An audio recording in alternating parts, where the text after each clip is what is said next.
है अपने पूरे जीवन काल में, अपने पूरी कथा सत्र में। उन भक्त का चरित्र बार बार मेरे मन में आ रहा था कि मैं यहां कहूं, और वे हैं भक्त चंद्रहास। श्री चंद्रहास जी का चरित्र है। अच्छा, आप लोगों ने सुना है क्या जो ताली बजा रहे हो? तो जिन्होंने नहीं सुना उनको मत सुनाना। बहुत अच्छा चरित्र है।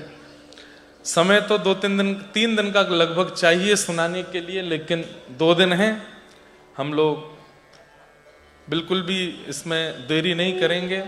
आप लोग बस 1-2 बातों का ध्यान रखना। समय बहुत कम है आज और कल, जितना ज्यादा से ज्यादा हो सके श्रवण कर लो। आप लोगों के लिए बहुत मुश्किल से कथा प्रकट होती है कहीं भी। एडिलेड में कल कथा पूरी करके आए। वहां 3 दिन तक 4 प्रकार के भक्तों के लक्षण पर कथा चली थी। अब नहीं, वहां भी 2 ही दिन का था। 2 ही दिन था ना एडिलेड में? 2 ही दिन था ना? हाँ, तो 2 दिन का करके अब ये 2 दिन चंद्रहास जी का चरित्र हम सुनेंगे।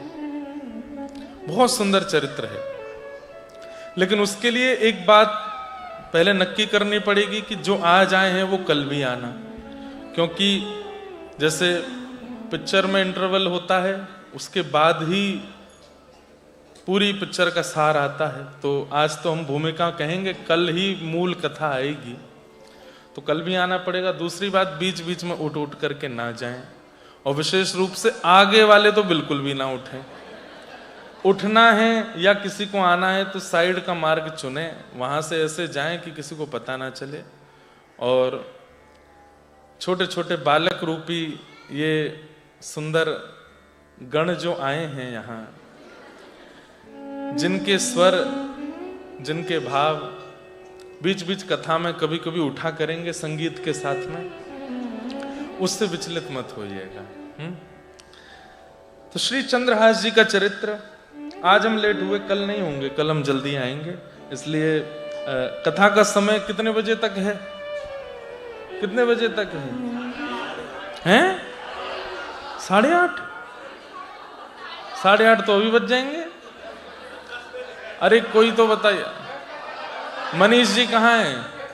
कितने बजे तक कर सकते हैं? 10 बजे तक कर सकते हैं? चलो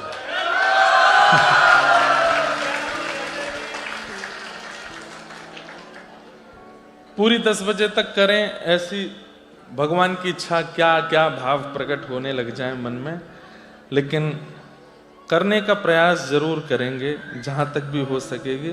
आप सब लोग बहुत ध्यान से सुनिएगा। बोलो वृंदावन बिहारी लाल की। किसी के मन में कोई प्रश्न संशय हो, लिख करके कल दे दीजिएगा स्टेज पर। यहाँ हमसे पहले एक पंडित जी आते हैं, वो सबको देखेंगे। जो उपयुक्त प्रश्न होंगे वो मुझे प्राप्त हो जाएंगे, उनके मैं उत्तर दूंगा।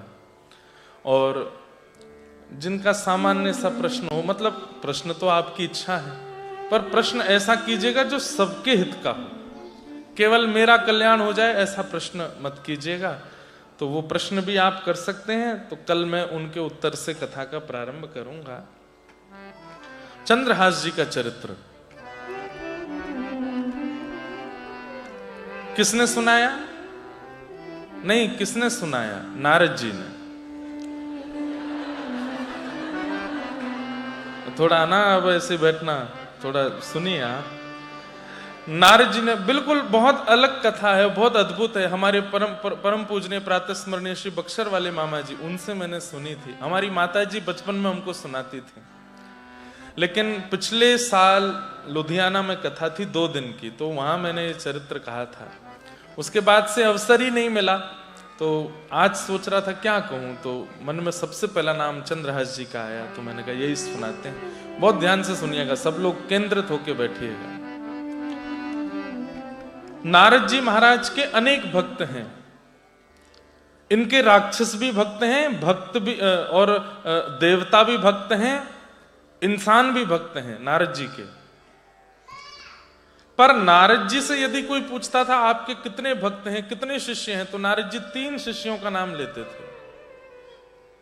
और इन तीनों शिष्यों का चरित्र स्वयं नारद जी ने कहा। कितनी बड़ी विशेष बात है कि गुरु की महिमा शिष्य गाता है, पर शिष्य की महिमा गुरु गा रहे हैं। तो सोच लीजिए कि शिष्य किस स्तर का होगा। तो पहला जिसका नारद जी ने चरित्र गाया, ध्रुव जी। भागवत में कथा आती है ध्रुव भक्त की। दूसरा जिनका चरित्र नारद जी ने गाया, श्री प्रहलाद जी। और तीसरा जिनका चरित्र नारद जी बोल रहे हैं वो है चंद्रहास। और आपको सुनकर के आनंद होगा, इस कथा को सुन कौन रहा है? अर्जुन और स्वयं द्वारिकाधीश ठाकुर जी बैठ करके सुन रहे हैं। तो कथा ऐसे प्रारंभ होती है कि महाभारत युद्ध से पूर्व और बाद में पांडवों ने यज्ञ किए थे अश्वमेध। महाभारत युद्ध के बाद जब अश्वमेध यज्ञ किया तो अश्वमेध यज्ञ में एक नियम होता है कि जो राजा अश्वमेध यज्ञ करता है वो घोड़े छोड़ देता है, और घोड़े के आगे पीछे सेना चलती है और बोर्ड लेके चलते हैं, उस पर लिखा होता है जिस जिस राज्य से ये घोड़ा निकलेगा वो सब राज्य उसके हो जाएंगे जिसने घोड़ा छोड़ा है। अब जैसे किसी के राज्य में घोड़ा प्रवेश कर रहा है और वो राजा कहे नहीं मेरा राज्य किसी का नहीं होगा, तो घोड़े को बंदी बनाओ और सेना से युद्ध करो। युद्ध करके सेना को परास्त कर दिया तो अश्वमेध यज्ञ वहीं विश्राम हो जाता है। लेकिन सेना ने यदि उसको परास्त कर दिया तो वो जो नगर है वो ऑटोमेटिकली राजा का हो जाता है।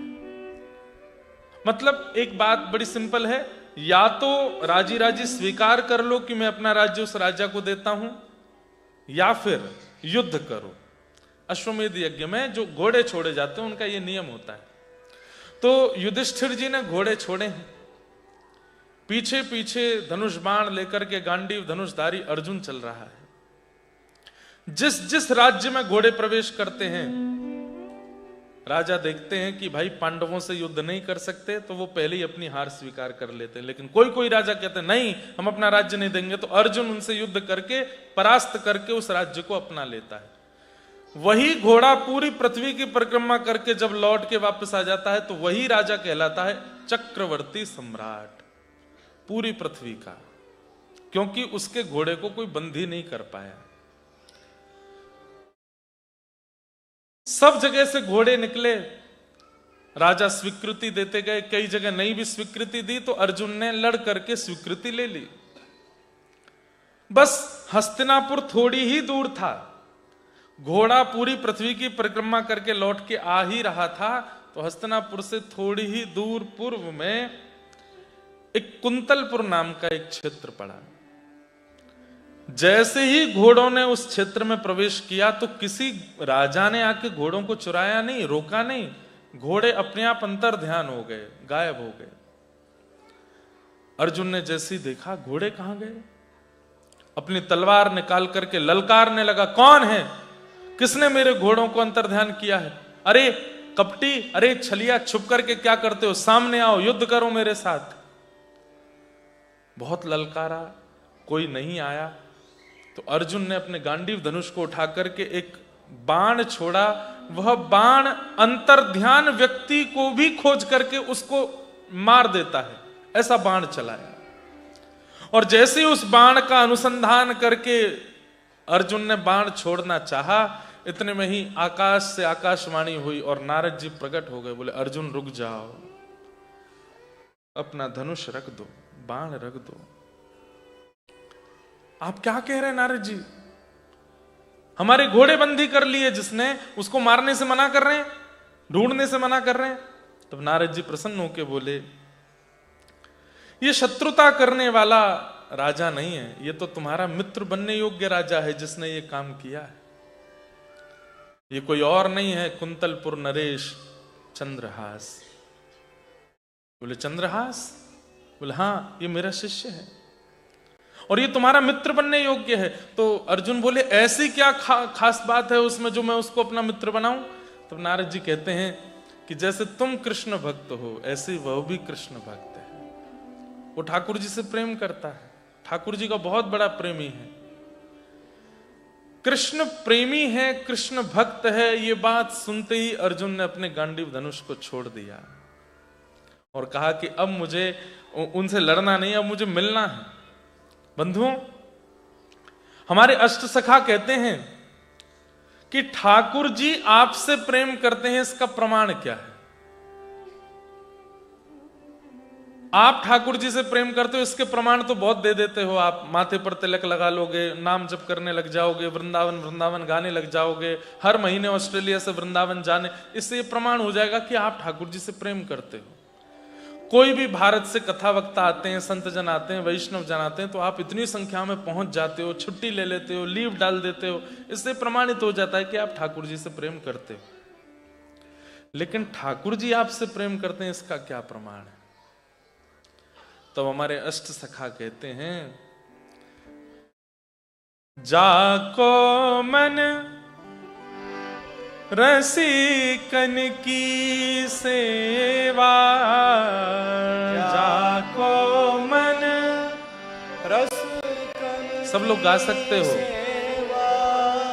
ताको मन संतन की सेवा, ताको मन संतन की सेवा, संत चरण रज सदा लुभाने, संत चरण रज सदा लुभाने, गिरधर जब अपनों कर जाने, गिरधर जब अपनों कर जाने, गिरधर जब अपनों कर जाने, गिरधर जब अपनों कर जाने। जैसे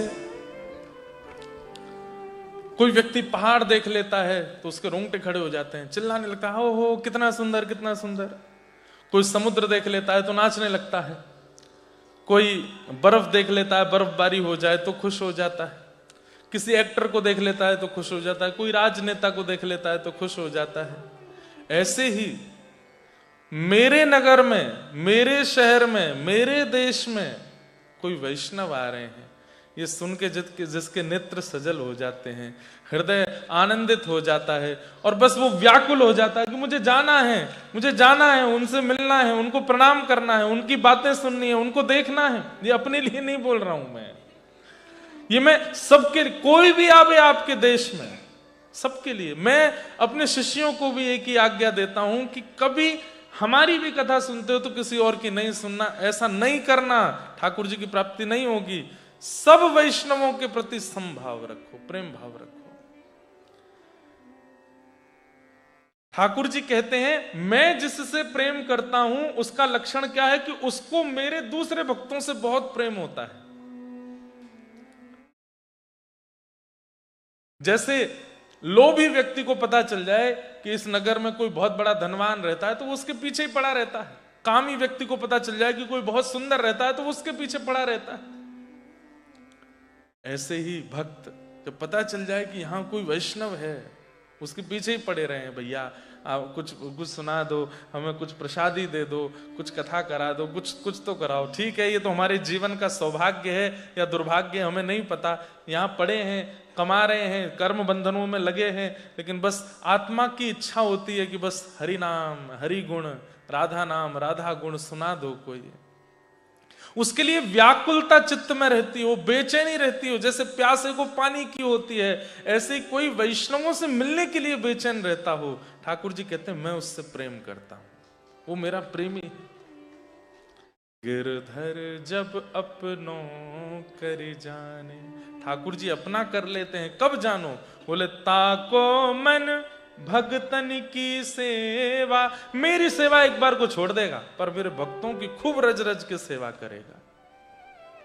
संत चरण रज सदा लुभाने, भगतन में मति भगतन में गति, हरि उर संगे हरिजन संगे हरि उर आने, गिरधर जब अपनों कर जाने, गिरधर जब अपनों कर जाने।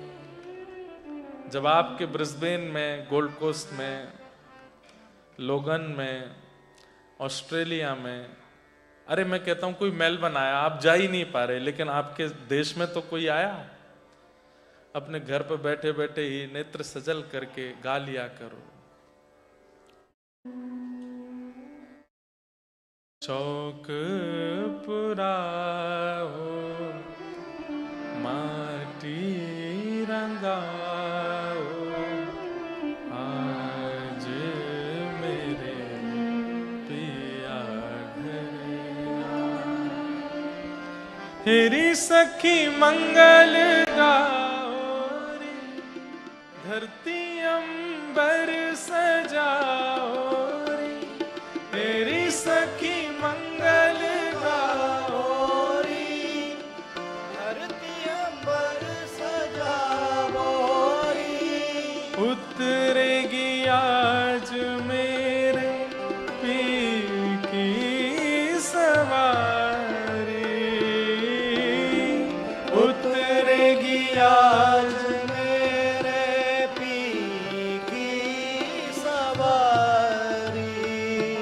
हे अरी कोई काजल लाओ रे, मोहे काला टीका लगाओ रे, उनकी छब से दिखूं मैं तो प्यारी, उनकी छवि से देखूं मैं तो प्यारी प्यारी। लक्ष्मी जीवारो नजर उतारो, आज मेरे पिया घर आवेंगे, आज मेरे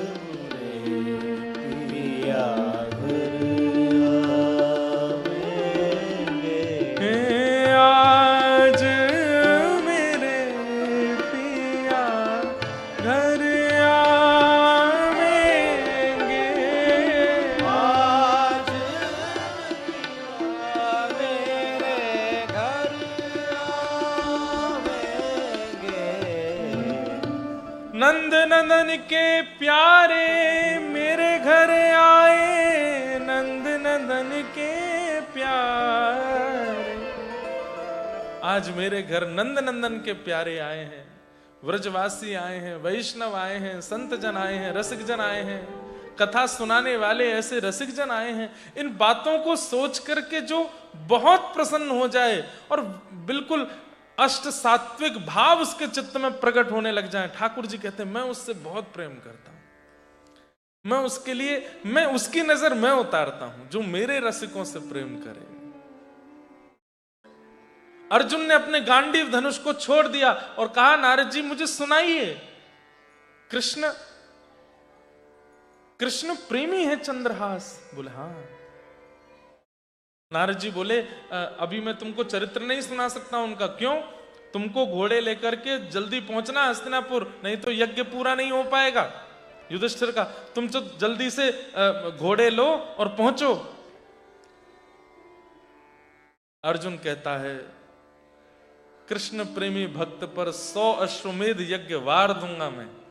अरे फिर से अश्वमेध यज्ञ हो जाएंगे, फिर से ये सब हो जाएगा, लेकिन आपने अब छेड़ दी है बात तो पूरी कीजिए।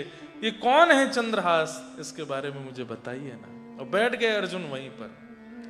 इसलिए ठाकुर जी को बहुत प्रिय। अर्जुन को सामान्य मत समझा कीजिए, बहुत बड़ा पराक्रमी है, बहुत बड़ा विद्वान है, बहुत बड़ा धनुष बाण चालक है, सारे गुण हैं उसके अंदर। लेकिन पिघल जाता है कब? जब सुन लेता है कि कहीं कृष्ण लीला सुन रहा है, कोई कृष्ण प्रेमी आया है। हनुमान जी महाराज कम बलवान है क्या? अष्ट सिद्ध नवनिध के असवर दीन जानकी, राम रसायन तुमरे सदा रहो रघुबर के, तुमरे भजन जन्म जन्म के। लेकिन ऐसे हनुमान जी के लिए क्या कहा जाता है? प्रभु चरित्र सुनवे को रसिया। रसिया का मतलब जानते हैं? जो रस में डूब करके श्वास लेने भी बाहर ना आता हो, उसी में ही डूबता ही रहता हो, उसको रसिया बोलते हैं। हम आप सब भी रसिया हैं, पर हम कैसे हैं? रस में जाते हैं, फिर थोड़ी श्वास लेने बाहर संसार की आ जाते हैं। यहाँ कैसा है ऑस्ट्रेलिया, कितने डॉलर के रेट चल रहे हैं, क्या चल रहा है क्या। पर एक बार रस में डूबा फिर निकला ही नहीं, उसको रसिया बोलते हैं। हम लोगों में और कृष्ण प्रेमी भक्तों में अंतर क्या है? ध्यान से सुनना। हम लोग, भक्ति तो हमारी छुपी रहती है, गुण प्रधान रहते हैं। गुण प्रधान मतलब मैं धनवान हूं, मैं संपत्तिवान हूं, मैं पत्नीवान हूं, मैं बच्चावान हूं, मैं ये हूं, मैं वो हूं, मैंने ये डिग्री हासिल की है, मैं इतनी मेहनत करके ऑस्ट्रेलिया में शिफ्ट हुआ हूं, मैं इतना परिश्रम करके आज, हमारी सारी चीजें प्रधान रहती हैं। और ठाकुर जी के प्रेमियों में क्या उनके गुण सारे छुपे रहते हैं और भक्ति ही प्रधान रहती है।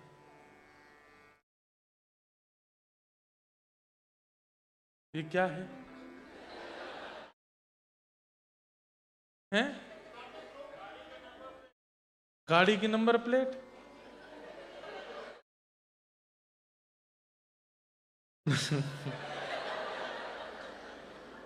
क्या है नंबर प्लेट? बोल दीजिए एक बार। हैं? एक ही गाड़ी रह गई है, बाकी सब हट गए? दो रह गए? भैया तुम्हारे हाथ जोड़ू, हटाया हो जल्दी, कल से कहीं ये नहीं हो हम कोई रिस्ट्रिक्टेड कर दिया जाए। यहाँ पे जिनकी भी गाड़ी नंबर है, प्लीज, हम कुछ नहीं कहेंगे, धीमे से चले जाओ, चुपचाप चले जाओ। कहीं उनको ये लग रहा हो मैं उठ के जाऊंगा, सब देखेंगे।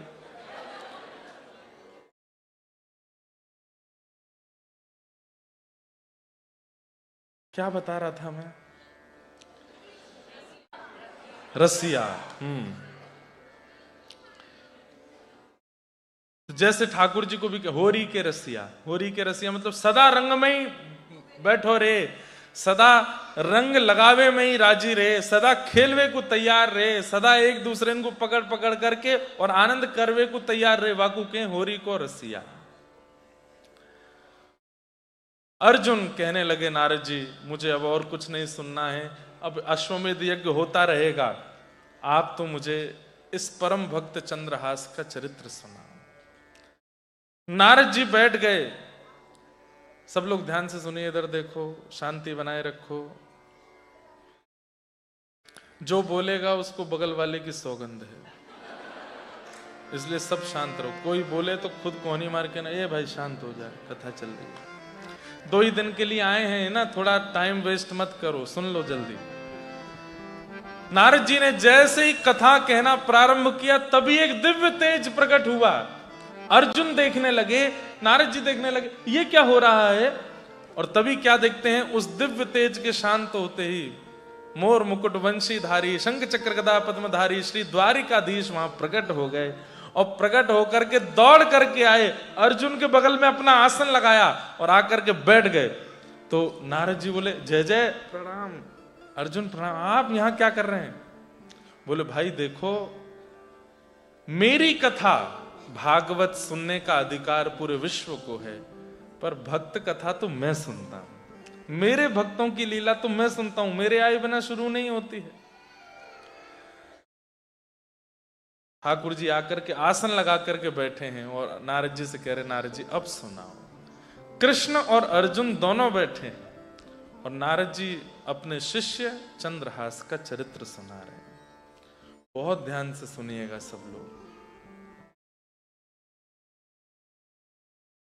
केरल देश में, मतलब हमारे इंडिया के साउथ में केरला है, वहां के एक राजा थे और उन राजा के पुत्र थे चंद्रहास। चंद्रहास जी की अवस्था अभी 3 वर्ष की हुई। बहुत परिश्रम से, आशीर्वाद से, देवताओं की कृपा से तो चंद्रहास का जन्म हुआ। 3 वर्ष की अवस्था थी। बहुत सुंदर थे देखने में चंद्रहास, बचपन से ही बिल्कुल गोरे चिट्टे, लाल लाल गाल, कमल जैसे नेत्र, ऐसी सुंदर नासिका, ऐसे सुंदर ओष्ठ, घुंघराले केश। इनके पिता केरल देश के राजा और मां वहां की महारानी। खूब प्रेम से, खूब आनंद से सब चल रहा था, कोई दिक्कत नहीं थी। लेकिन एक दिन किसी अन्य देश के राजा ने उस केरल देश में आक्रमण कर दिया। रात्रि के समय आक्रमण किया, बिना बताए आक्रमण किया, जिसके कारण से केरल देश के राजा अपनी सुरक्षा नहीं कर पाए और पूरा राज्य तो नष्ट हुआ ही हुआ। वे राजा की सेना राजभवन के अंदर चली गई। तो मां ने, जो बालकों की बेबी सिटिंग करते हैं, उनको हमारे यहां धाई मां बोलते हैं, तो महारानी ने अपने पुत्र चंद्रहास को धाई मां को दे दिया। बोले कि सब मरने वाले हैं, कोई नहीं बचेगा यहां पर मेरे पुत्र को कैसे भी बचा लो। ये बच जाएगा तो क्या पता इस राज्य का बाद में उत्थान हो जाए, इसको बचा लो। और ऐसा कहकर के धाई मां से कहा, मेरे बेटे को लेके भागो तुम यहां से। केरल देश के राजा का वध हो गया, मंत्री, सेनापति, महामंत्री सबको मार दिया। अंत में उस क्रूर राजा को पता था कि इस राजा का एक बेटा भी है, उसको भी वध कर दूंगा तो अब इनके वंश में कोई बचेगा नहीं और पूरा राज्य मेरा हो जाएगा। अंतःपुर में प्रवेश करके रानी का वध कर दिया, रानी की दासियों का वध कर दिया। ढूंढा लेकिन पुत्र नहीं मिला। वो धाई मां लेकर के पीछे भागी और उसने सारे वस्त्र, जो अच्छे वस्त्र पहनते हैं राजकुमार, वो वस्त्र हटा करके फटे पुराने वस्त्र पहना दिए, मुख पर थोड़ी कालीत लगा दी, थोड़ा रेत आदि लगा दी, बाल बिखेर दिए और चंद्रहास को थोड़ा थोड़ा बोलना जानते थे, उनसे कहा, कोई भी कहे कि मैं कौन हूं तो कहना ये मेरी मां है। चंद्रहास, आज से मैं ही तेरी मां हूं। और ऐसा कहकर के वो धाई मां अपने अंग पे लपेट करके राज्य को छोड़ करके भागने लगी। पूरा राज्य धूं धूं करके जल रहा था। थोड़ी दूर पर उसी क्रूर राजा के सैनिकों ने नाकाबंदी कर रखी थी, उन्होंने तुरंत उसको रोका। कौन हो? बोले मैं दासी हूं महाराज, मुझे छोड़ दीजिए। तुम्हारी गोद में? बोले मेरा बालक है। बालक की स्थिति देखी तो रूप रंग वस्त्र देख करके लग रहा था कि ये इसी का ही बेटा होगा, दाई मां का बेटा है। उससे पूछा, ये कौन है तुम्हारी? छोटे से चंद्रहास बोले, ये मेरी मां है। और ऐसा बोल के रो गए। 3 वर्ष के हैं बस। बंधुओं, कई बार ठाकुर जी ऐसी सिचुएशन बनाकर के जीवन में भेजते हैं कि व्यक्ति ये सोचता ही रह जाता है कि मैंने किया क्या जिसका फल मैं भोग रहा हूं। ध्यान रखिएगा बंधुओं, कैसी भी परिस्थिति आ जाए, बस एक चीज को, 2 चीजों को डगमगाने मत देना। एक तो ठाकुर जी में विश्वास और दूसरा धैर्य, पेशेंस। व्यक्ति का नाश कब होता है? परिस्थिति सबके जीवन में आती है, मेरे भी आती है, आपके भी आएगी, प्रधानमंत्री के भी आएगी, राष्ट्रपति के भी आएगी। परिस्थिति से कोई नहीं बच सकता। राजा हो, रंक हो, फकीर हो, सबके जीवन में भयावह परिस्थितियां आती हैं। पर नष्ट कौन होता है?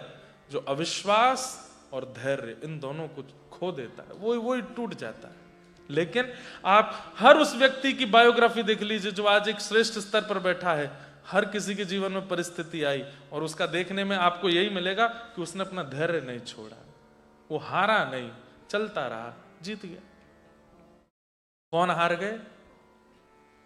जिनके मन में धैर्य नहीं रहा, विश्वास नहीं रहा। छोटे से चंद्रहास को लेकर के दक्षिण से चलते चलते चलते चलते चलते 1.5 महीने की यात्रा करके वो धाई मां उत्तर भारत में आई। ग्वालियर के पास में एक स्थान था कुंतलपुर, वहां पहुंची।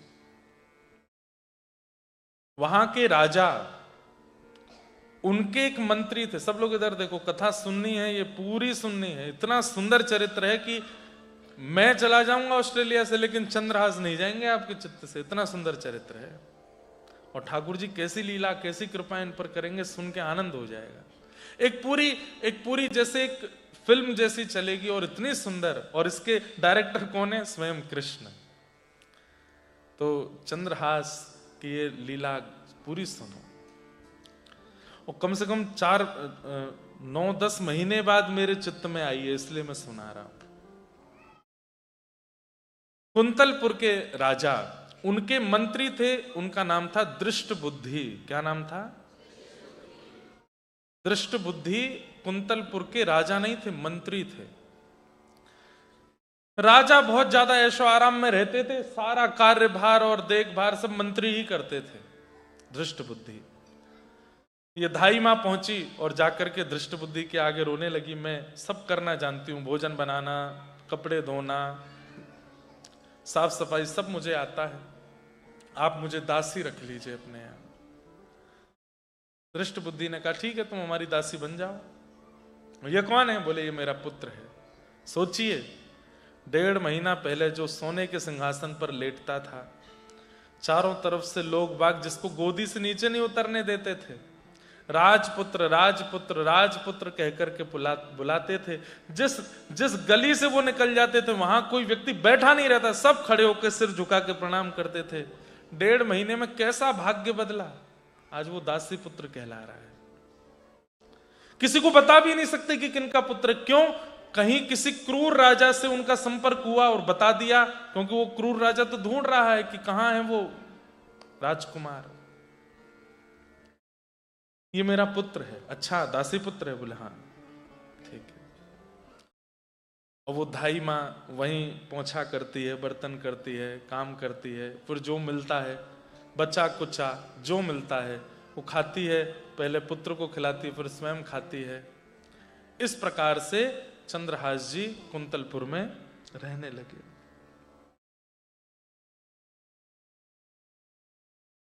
लेकिन सब कुछ सीधा सीधा नहीं चलता भक्त के जीवन में। अब चंद्रहास जी की उम्र लगभग 5 वर्ष की हो गई। कोई नहीं है इनका, माता पिता भाई बंधु परिवार संबंधी सब जा चुके हैं, केवल धाई मां के पास थे। 5 वर्ष के दासी पुत्र हो गए। इनको कोई चंद्रहास के नाम से नहीं जानता, सब दासी पुत्र ही बोलते हैं कुंतलपुर में। बच्चों के साथ बाहर खेलते रहते हैं, प्रतीक्षा करते रहते हैं। कोई बालक आता है तो उसको जाके बोलते हैं मेरे साथ खेलोगे, तो उसके साथ खेलते हैं। आज बच्चों के साथ खेलते हुए जैसे ही लौट के घर आए तो क्या देखते हैं कि धाई मां बीमार पड़ी है। ये आए, मां,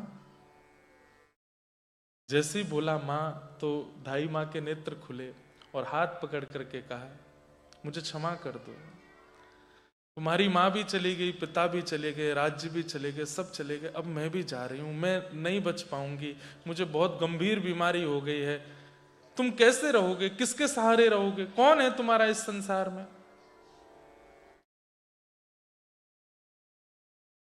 चंद्रहास जी रोने लगे, मां ऐसे मत करो, मैं कहां जाऊंगा, मुझे कौन खिलाएगा, मैं कैसे जीवित रहूंगा, आप चली जाओगी तो। तब धाई मां ने हाथ पकड़ के कहा कि आज के बाद कोई भी कहे तुम्हारे पिता कौन तो कहना कृष्ण, कोई कहे तुम्हारी मां कौन तो कहना कृष्ण, तुम्हारे दादा कौन तो कृष्ण, भाई कौन कृष्ण, बंधु कौन कृष्ण, सर्वस्व कौन, बोले सब कृष्ण है। बोलो, दोहरा करके बोलो। चंद्रहास बोले मेरे पिता कृष्ण, मेरी मां कृष्ण, मेरे सर्वस्व कृष्ण। दोबारा बोलो, मेरे पिता कृष्ण, मेरी मां कृष्ण, मेरे सर्वस्व कृष्ण। बोलते रहो। और यही बात बोलते बोलते बोलते आंख खोल करके जब चंद्रहास ने देखा तो धाई मां के प्राण चले गए। पूरे विश्व में अकेला बचा है, अब कोई नहीं है उनका। नगर के लोगों ने देखा, रो रहा है छोटा बालक, धाई मां है। किराए पर 2-4 लोगों को बुला के उनका अंतिम संस्कार करा दिया। धृष्ट बुद्धि का किराए का मकान था जहां वो रहती थी, काम करती थी, घरों में जाके उससे जो मिलता था उससे किराया पूरा करती थी। अब किराया भरने का तो कोई तरीका नहीं, तो किराएदार ने चंद्रहास जी को कहा कि तुम घर छोड़ो। छोटा सा 5 वर्ष का बालक घर छोड़ करके गांव के बाहर एक पिप्पल का पेड़ है वहां रहते हैं और बस एक ही बात कहते हैं, पिता कृष्ण, मां कृष्ण, प्राण कृष्ण, सर्वस्व कृष्ण, पिता कृष्ण, मां कृष्ण, प्राण कृष्ण, सर्वस्व कृष्ण, पिता कृष्ण, मां कृष्ण, प्राण कृष्ण, सर्वस्व कृष्ण। बस यही बोलते रहते हैं। इतने सुंदर थे देखने में कि लोग बाग जब इनको देखते थे तो उनमें अपने आप करुणा आ जाती थी इनको देख करके।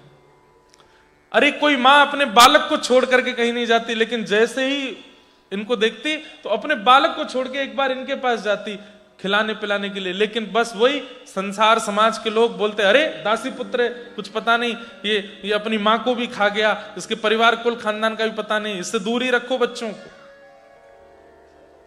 4 दिन में एक बार कभी भोजन मिल जाता था, लेकिन बस पड़े पड़े यही गाते रहते। कभी 4-5 बच्चे आ जाते तो खेल लेते थे उनके साथ। सूरदास जी एक पद गाते हैं, ऊधो जब टेढ़े दिन आवे, ऊधो जब टेढ़े दिन आवे। ऊधो बहुत अच्छा पद है और बहुत काम का पद है। एक बात सुनना, टेढ़े दिन सबके आएंगे, बचेगा कोई नहीं। जिनके आ गए वो सोच के खुश हो के गा लो कि हाँ आए थे, और जिनके नहीं आए हैं वो थोड़े घबरा के गा लो क्योंकि आने वाले। बचेगा कोई भी नहीं। दुखालयम शाश्वतम, ये संसार दुखालय है, यहां दुख ही मिलता है। आप कहोगे महाराज जी अच्छे बुलाए, आप ब्रिस्बेन है, डरा रहे हो यहां आके हमको। मुझे खुद बताओ, यहां आने के लिए कितने पापड़ बेले थे, लेकिन लगा था कि एक बार पहुंच जाए, वहां जाके सेटल हो जाए, पढ़ाई वढ़ाई हो जाए, डॉलर आने लगेगा, सब ठीक हो जाएगा। क्या ठीक हो गया? कुछ भी नहीं। लेकिन हां एक बात कह दूं, इस संसार में दुख सबको तोड़ेगा, लेकिन जिसके शीश पर श्री जी विराजमान है उसको नहीं तोड़ सकता। जिसके कंठ में कंठी विराजमान है उसको नहीं तोड़ सकता। जिसकी जिह्वा पर नाम विराजमान है उसको नहीं तोड़ पाएगा। ऐसा नहीं है कि उसके जीवन में परिस्थिति नहीं आएगी, आएगी, लेकिन वो टूटेगा नहीं। क्यों? हमारे माई श्यामाजू को राज, हमारे माई श्यामाजू को राज, हे हमारे माई श्यामाजू को राज, हमारे माई श्यामाजू को राज। हमारे ऊपर किशोरी जी विराजमान है, जीव पर किशोरी जी विराजमान है, हृदय में किशोरी जी विराजमान है। परिस्थिति तो आएगी, तोड़ेगी भी, लेकिन टूटोगे नहीं, रोगे नहीं, विचलित नहीं होगे।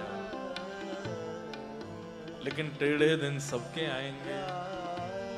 सूरदास जी गा रहे, ऊधो जब टेढ़े दिन आवे, ऊधो जब टेढ़े दिन आवे, ऊधो जब टेढ़े दिन आवे, ऊधो जब टेढ़े दिन आवे, जब टेढ़े दिन आवे, जब टेढ़े दिन आवे, ओ जब टेढ़े दिन आवे, ओ जब टेढ़े दिन आवे, हे ऊधो जब टेढ़े दिन आवे, ऊधो जब टेढ़े दिन आवे, हे ऊधो जब टेढ़े दिन आवे। ऊधो जब टेढ़े क्या होता है आवे, जब टेढ़े दिन आते हैं? तो क्या होता है? जो भोग चुके हैं वो रिलेट करेंगे, और जो नहीं भोगे वो तैयार रहना। इष्ट मित्र मुख हूं नहीं बोलत, इष्ट मित्र मुख हो नहीं बोलत, आपके मित्र और आपके परिवारीजन फोन उठाना बंद कर देंगे, सामने से दिख जाओगे तो नजर फेर लेंगे, देखेंगे भी नहीं, बात नहीं करेंगे आपसे। अरे क्या बात करना, अपने दुख रोएगा मेरे आगे आके। इष्ट मित्र मुख हो नहीं बोले, इष्ट मित्र मुख हो नहीं बोले, देखत नैन चुरावे हो, देखत नैन चुरावे, और सोना छुएत होत है माटी, सोना छुअत होत है माटी। कहाँ एक समय ऐसा था कि मिट्टी छू देते थे तो सोना हो जाता था, जो सोच लेते थे वो प्राप्त हो जाता था, जैसा चाहते थे वो मिलता था। अब जो सोचते हैं वो बर्बाद और हो जाता है, जहां जाते हैं वो खत्म और हो जाता है, जिसको छू देते हैं वो नष्ट हो जाता है। सोना छुएत होत है माटी, सोना छुअत होत है माटी। और तब मूरख ज्ञान बतावे, मूरख ज्ञान बता। जब टेढ़े दिन आएंगे, सुनो, हाँ एक बार भारत में चले जाओ, वहां पे फलाना नाम का स्थान है, वहां जा करके और ऐसा कर आओ, वहां दिया जलाए आओ, वहां पे ये कर आओ, ये कर आओ। अच्छा ऑस्ट्रेलिया में ही कुछ बता दो, बोले अच्छा चौराहे पे जा करके वो धर आओ दीपक, उसमें ये कर आना, पापड़ में वो मिलाया आना, पीछे मुड़ के नहीं देखना। पीपल पे काला धागा बांध के घूमो, यहाँ पे ये वाला नग पहनो, इसमें ये वाला, इसमें ये वाला, इसमें ये वाला, इसमें ये वाला। 5 ही उंगली हैं क्या, पहनने तो 6 पड़ेंगे, इसमें भी पहनो। एक काम करो, एक गंडा यहाँ बांध लो, गले में पहन के घूमो, एक कमर पे भी कुछ बांध लो। तब मूरख ज्ञान बतावे हो, मूरख ज्ञान बतावे। पूधा जब टेढ़े दिन आवे, पूधा जब टेढ़े दिन आवे, हे ऊधा जब टेढ़े दिन आवे, जब टेढ़े दिन आवे। असल बात क्या है? अपनो अपनो भाग्य सखीरी, अपनो अपनो भाग्य सखी। हे काको दोष लगावे, ओ काको दोष लगावे। अरे मेरा तो 1 मिलियन का फायदा होने ही वाला था, ये रमेश आ गया बीच में, उसने आकर के ये टांग अड़ा दी, तभी मेरा काम रुक गया। मेरा तो ये काम हो ही जाना था, मेरी पत्नी ने रोक दिया मुझको, मेरा तो ऐसा हो ही जाना था, पर ये हो गया। ये हम कार्य बिगड़ जाने के बाद, हारने के बाद, अनुपलब्धि प्राप्त करने के बाद में फिर सोचते हैं किसके कारण हुआ। अरे कभी खुद के लिए नहीं सोचा कि तुम ही अयोग्य हो, नहीं हो पाया तुमसे, इसकी वजह से नहीं हुआ, ये मैंने कह दिया था तो नहीं हुआ, ये नहीं हुआ। अपनो अपनो भाग्य सखीरी, अपनो अपनो भाग्य सखी। हे काको दोष लगावे,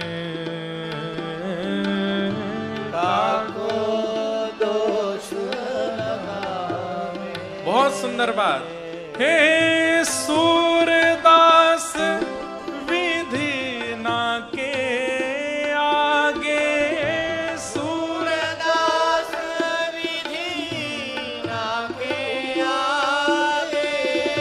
छिन भर टरहु न पावे,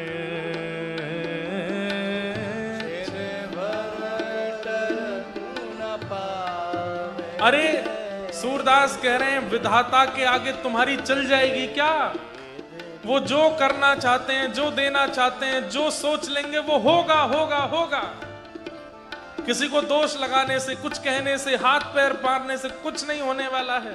सूरदास बिथना के आगे छिन भर टिक न पावे, कोई टिक नहीं सकता विधाता के आगे। ऊधा जब टेढ़े दिन आवे, ऊधा जब टेढ़े दिन आवे, ऊधा जब टेढ़े दिन आवे, ऊधा जब टेढ़े दिन आवे। ये पद गोपियां गा रही हैं जब उद्धव जी उनको समझाने गए। भगवान कृष्ण वृंदावन से मथुरा चले गए, सालों बाद उद्धव को भेजा कि जाओ गोपियों को समझा के आओ, वो मेरी याद में बहुत रोती है। तब उद्धव जी गोपियों को समझाने आए, तब गोपियां गाती हैं, ऊधो जब टेढ़े दिन आवे,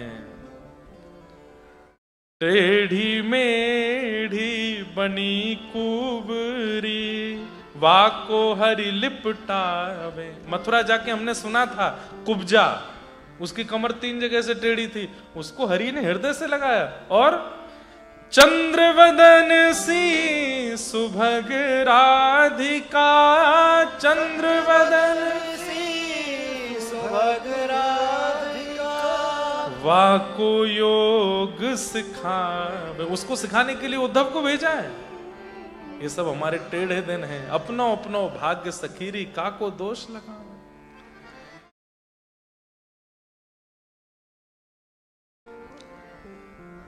चंद्रहास जी अकेले हैं, कोई दे जाता है तो खा लेते हैं, नहीं तो पड़े रहते हैं। प्राण कृष्ण, जीवन कृष्ण, सर्वस्व कृष्ण, मां कृष्ण, पिता कृष्ण। इतने सुंदर हैं चंद्रहास जी की सबको लगता है कि इसके माता पिता कैसे नहीं होंगे। अब कोई नया व्यक्ति आता, अरे बालक यहां कहां घूम रहे हो, तुम्हारे पिता कहां हैं? पिता कौन? मेरे पिता कृष्ण। अच्छा, मां कौन है? बोले मां भी कृष्ण। घर बार कहां है तुम्हारा? बोले सर्वस्व कृष्ण है। ऐसी बात बोलते तो गृहस्थी लोग तो छोड़ के चले जाते, पर कभी संत महात्मा साधु आ जाते, जब ये बात सुनते तो फिर उनको अपने झोले में से कुछ निकाल के खिला देते, थोड़ी देर अपने पास बैठा लेते, वस्त्र पहना देते, कभी अपने कमंडल से जल पिला देते, उनको करताल दे देते, बजा के कीर्तन कराते। चंद्रहास जी का ऐसा स्वरूप। जब कोई नहीं मिलता था तो प्राण कृष्ण, जीवन कृष्ण, मां कृष्ण, पिता कृष्ण ऐसा कहकर के बोलते थे। एक दिन आकाश मार्ग से श्री नारद जी महाराज जा रहे थे और तभी नारद जी ने देखा कि एक पीपल वृक्ष के नीचे छोटा सा बालक पिता कृष्ण, मां कृष्ण, जीवन कृष्ण ऐसा बोल रहा है। एक बात याद रखिएगा बंधुओं, हमारे गुरु ने हमको तिलक दिया, हमारे गुरु ने हमको मंत्र दिया, हमारे गुरु ने हमको विधि दी। अब गुरु जी तो देके चले गए, शिष्यगण क्या करते हैं, कुछ दिन उस नियम का पालन करने के बाद फिर भूल जाते हैं, फिर नहीं करते, मंत्र भी नहीं करते, तिलक भी धारण नहीं करते, नियमों का पालन भी नहीं करते। इन सब का अपराध गुरु जी को लगता है। हमको तो कभी कभी छींक आती है तो मुझे लगता है आज कोई वैष्णव बालक ने तिलक नहीं लगाया होगा। कभी कभी सिर दर्द होता है, मैंने कहा अरे भाई कौन क्या खा रहा है। लेकिन आप सब एक बात याद रखना, हर वैष्णव के घर में वैष्णवी दीक्षा होने के बाद, चतुर्वैष्णव संप्रदाय में दीक्षित होने के बाद, गुरु मंत्र प्राप्त होने के बाद, हर घर के घर की स्थिति को नारद जी देखने जरूर जाते हैं। ये नियम कर रहा है कि नहीं, सेवा कर रहा है कि नहीं, भाव से है कि नहीं, कुभाव तो नहीं है, अविश्वास तो नहीं है। और जब नारद जी देख लेते हैं नित्य नियम से रहता है, नित्य भाव से रहता है, सब कुछ बहुत बढ़िया है, सेवा भी बहुत बढ़िया चल रही है, अपना काम भी संभाल लेता है, सेवा भी संभाल लेता है, भोग प्रसादी भी 1 नंबर चल रही है, तब नारद जी ही ठाकुर जी की तरफ जाकर के उसकी फाइल लगाते हैं, इससे मिलो, बहुत अच्छा है, आपका नाम गाता है, खूब सेवा करता है, नित्य तिलक धारण करता है, नित्य इतने कठिन ऑस्ट्रेलिया देश में रहने के बाद भी आपका नाम नहीं छोड़ता है, ऐसे सुंदर सुंदर पकवान बनाता है। नारद का मतलब कौन? जिनकी बात को भगवान भी रद्द ना कर सके, वो है नारद। नारद जी ही आपकी फाइल पहुंचाते हैं, फिर ठाकुर जी मन बना के आप पर कृपा करने आते हैं। चाहे भक्तिमती मीराबाई हो, सूरदास हो, कुंभनदास हो, सबके वार्ता नारद जी ने ही ठाकुर जी से जाके कही है। इसलिए वैष्णव होने के बाद में डरा कीजिए, कोऑर्डिनेटर राउंड पर घूमते रहते हैं।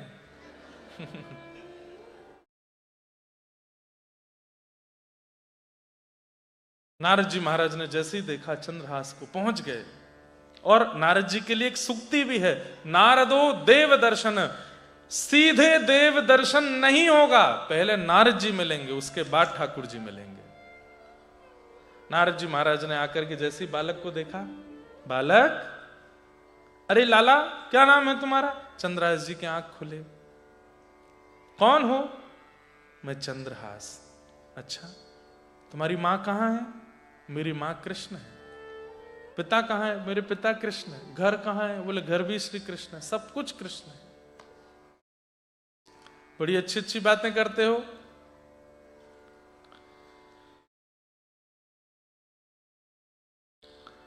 नारद जी महाराज प्रसन्न हो गए और चंद्रहास के पास बैठ करके उनके सारे लक्षणों को देख करके मन बना लिया नारद जी ने कि ये तो ठाकुर जी का परम अधिकारी है।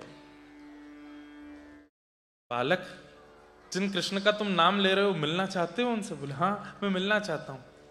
इधर आओ, उसके लिए थोड़ा प्रयास करना पड़ेगा। क्या? मैं मंत्र दूंगा, उस मंत्र का गान करना पड़ेगा, और मैं सेवा दूंगा, ठाकुर जी की सेवा करनी पड़ेगी। और श्री नारद जी ने चंद्रहास जी को अपने समीप बुला के उनके कान में गुरु मंत्र दीक्षा दे दी। नारद जी ने चंद्रहास जी को गोपाल मंत्र दिया, और गोपाल मंत्र देने के बाद में बोले अब तुम्हें सेवा भी करनी पड़ेगी ठाकुर जी की। तो सेवा क्या करें? बोले तुम जिन कंचों से खिलते हो उन कंचों को लेके आओ। कंचा जानते हैं?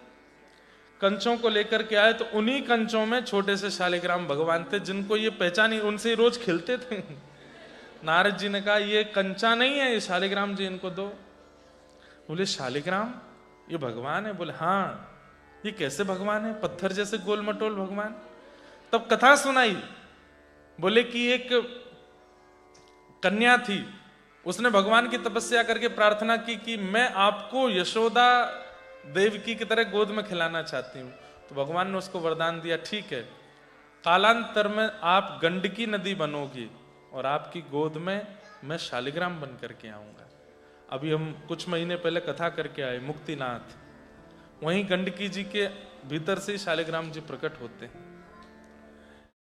पूरी कथा सुनाई और बोले इस प्रकार ये शालिग्राम है। अब लाला, जो मैंने मंत्र दिया उसका पाठ करना और नित्य इनकी सेवा करना, कृष्ण तुमको मिलेंगे, मेरा आशीर्वाद है।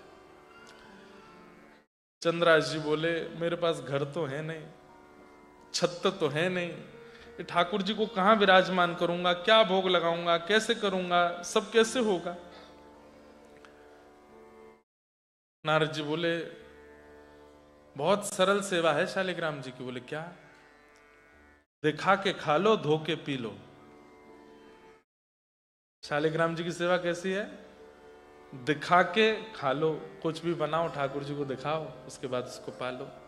और धो के पी लो मतलब उनका अभिषेक करके जो उनका चरणामृत है उसका पान कर लो। बस इतनी सेवा है, इससे ज्यादा कुछ। और हो सके चंदन घिस के एक टीका लगा दो, बस तुलसी पधरा दो, इससे अधिक सेवा नहीं।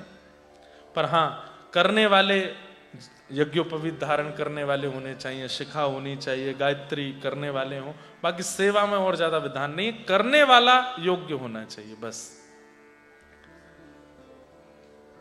बोले मैं इनको कैसे करूंगा, क्या करूंगा, मेरे पास घर तो है नहीं, कुछ भी व्यवस्था नहीं है, मैं कैसे करूंगा इनकी सेवा? नारद जी बोले मेरा काम तुमको मंत्र देना और सेवा देना था, अब करोगे कैसे ये तुम जानो। आपने क्या कहा?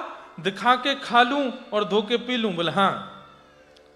सोई चंद्रहास ने छोटे से शालिग्राम जी मुंह में रख लिए और अपने साइड वाले गाल में रख करके बोले अब हो जाएगा, जो भी पीऊंगा धुल करके पेट में जाएगा, जो भी खाऊंगा दिख करके पेट में जाएगा।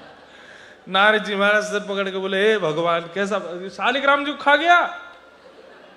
लेकिन नारद जी को इतना प्रेम उमड़ा चंद्रहास पर, इतनी दया आ गई, अधिकार दे दिया। बोले ठीक है, लेकिन रोज रोज नहीं, जब कहीं जाओ लगे कि पीछे से कोई ले ना जाए तो रख लिया करो। तो चंद्रहास जी अपने मुंह में शालिग्राम जी रखते थे। कई बार ना बहुत भोले लोग जो होते हैं, बहुत सीधे भक्त जो होते हैं, बहुत भोंदू जो होते हैं, उनके लिए बहुत नियम नहीं बनाते ठाकुर जी। ये नियम तो मेरे और आप जैसे चतुर शिरोमणियों के लिए होते हैं, जो भयंकर चतुर हैं, धन कमाने में पीछे नहीं, कुछ खाने में पीछे नहीं, किसी के साथ छल कपट करने में पीछे नहीं। उनके लिए सारे नियम बनाते हैं ठाकुर जी। सुबह 4 बजे सेवा करोगे तो ही तुमको फल मिलेगा, पवित्र रहोगे तो ही तुमको फल मिलेगा, ऐसे करोगे तो ही लेकिन जो बहुत सीधे होते हैं, सरल होते हैं, बिल्कुल भोंदू होते हैं, जिनको छल कपट आता ही नहीं है, झूठ बोलते ही नहीं है, ऐसे लोगों की ना सामान्य सी सेवा में भी ठाकुर जी कहते हैं कोई नियम नहीं है तुम्हारे। कर्माबाई के लिए बोल दे तू बिना नहाए धोए ही खिचड़ी बना, मैं आऊंगा खाने। और हमारे लिए पहले चूल्हा का पूजन करो, पात्र का पूजन करो, सामग्रियों का पूजन करो, सब में प्रणाम करो, फिर उसके बाद में उसको गोपाल मंत्र से अभिमंत्रित करो, उसमें तुलसी पधरा करके ठाकुर त्वदीयम वस्तु गोविंद तुभ्यमेव समर्पयेत् ग्रहण मुको प्रसिद्ध परमेश्वर। उसके बाद भी ठाकुर जी केवल दर्शन करते हैं, पाते नहीं है, दृष्टि भोग लगाते हैं। कर्मा भाई उसके यहां जाके ठाकुर जी हाथ पसार के कहते जल्दी कर्मा, जल्दी दे मां। महाप्रभु जगन्नाथ आज भी कर्मा की खिचड़ी प्रसिद्ध है वहां पर। तो ये बात हेंस प्रूव्ड हो गई है कि बहुत सीधे जो होते हैं, सर जैसे छोटे बच्चे हैं जो यहां घूम रहे हैं, ऐसा स्वभाव जिस 25 वर्ष से 30 वर्ष 40 वर्ष 50 वर्ष की व्यक्ति का ऐसा स्वभाव मतलब ऐसे नहीं लॉलीपॉप लेते घूमा और इधर गिरे उधर गिरे, इस पर रो जाए बिखर जाए। स्वभाव मतलब वो सीधे कितने होते हैं। छोटा बच्चा जोर से गिर जाता है, बहुत जोर से लग जाती, लाल पड़ जाता है मुंह, तभी माँ क्या कहती है, झुंझुना लेके देख देख देख, अरे देखो कुछ नहीं हुआ, पिट्टी हो गई, हाँ इसने मारा, जमीन ने मारा, ले पीट दिया। वो बालक खुश हो जाता, मारा इसने, अपना दर्द भूल जाता है, झुंझुना पे दर्द भूल जाता है, टॉफी पे दर्द भूल जाता है। झूठ बोल दो कल मेला में लेके जाएंगे तो सो जाता है। अच्छा आपको चॉकलेट खानी है, बोला हाँ जल्दी से दवाई खा लो फिर देंगे। दवाई खा लेता है बेचारा, फिर चॉकलेट के लिए रोता रहता है, माँ देती नहीं। झूठ बोल दो, मतलब उसका स्वभाव कैसा है, सहजता में प्रसन्न होना, सब पर विश्वास कर लेना, अपनी बुद्धि विवेक से ज्यादा चतुराई ना रखना, सब में गुण देखना, सब अच्छे हैं संसार में, कोई बुरा नहीं है। जब बालक छोटा होता है तो कभी किसी दीनहीन को देखता है तो कह देता है माँ ये ऐसे क्यों है, इसको कुछ खाने को दे दो, इसको कुछ पीने को दो। वही बालक जब 22-23 का हो जाता है किसी पे दया नहीं आती उसको। फिर मतलब जिनके स्वभाव में बालवत प्रीति है उनके लिए कोई नियम नहीं है संसार में, वो कुछ भी कर सकते हैं। पर मेरे आप जैसे चतुर जब हो जाते हैं तो ठाकुर जी फिर नियमों में ही हमको देखते हैं। नियम करेगा तो मैं मिलूंगा, नहीं तो नहीं मिलूंगा। चंद्रहास जी मुंह में रखते हैं शालिग्राम जी को। अब कंचों का ही एक सुंदर सिंहासन बना लिया, उस पर ठाकुर जी को रखते हैं। कभी वहीं घरों में चले जाते हैं, बोले मुझे 2 रोटी दे दीजिए, मैं अपने लिए नहीं मांग रहा हूं, अपने ठाकुर जी के लिए मांग रहा हूं। तो घर की माताएं बोलती कहाँ है तेरे ठाकुर जी, लेके जाते छोटे से शालिग्राम भगवान। बोले कुछ दिन तक पहले तक तो इनसे खेलता था, अभी तेरे भगवान हो गए। बोले मेरे को नहीं पता था, गुरुदेव ने मेरे नेत्र खोल दिए। आप रोटी दे दो, मैं भोग लगा के आपको ही दे जाऊंगा, मैं नहीं पाऊंगा। रोटी दे देते तो ठाकुर जी का भोग लगा के वापस उनके घर में करने जाते। बोले आपका भोग लग गया, आप लोग पा लेना। वो दया करके कहते अरे अब तू ले जा, 2 रोटी तो हैं, तू खा लेना। ऐसे चंद्रहास जी जीते हैं। बच्चे कभी आ जाते हैं तो खेलते हैं, कीर्तन खेलते हैं, कीर्तन करते हैं।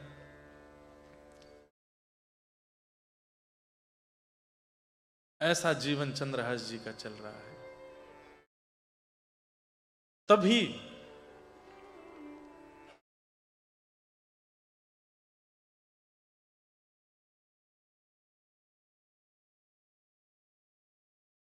गालव ऋषि का उस क्षेत्र में आना हुआ, जिनकी नाम से ग्वालियर नाम पड़ा है एक शहर का।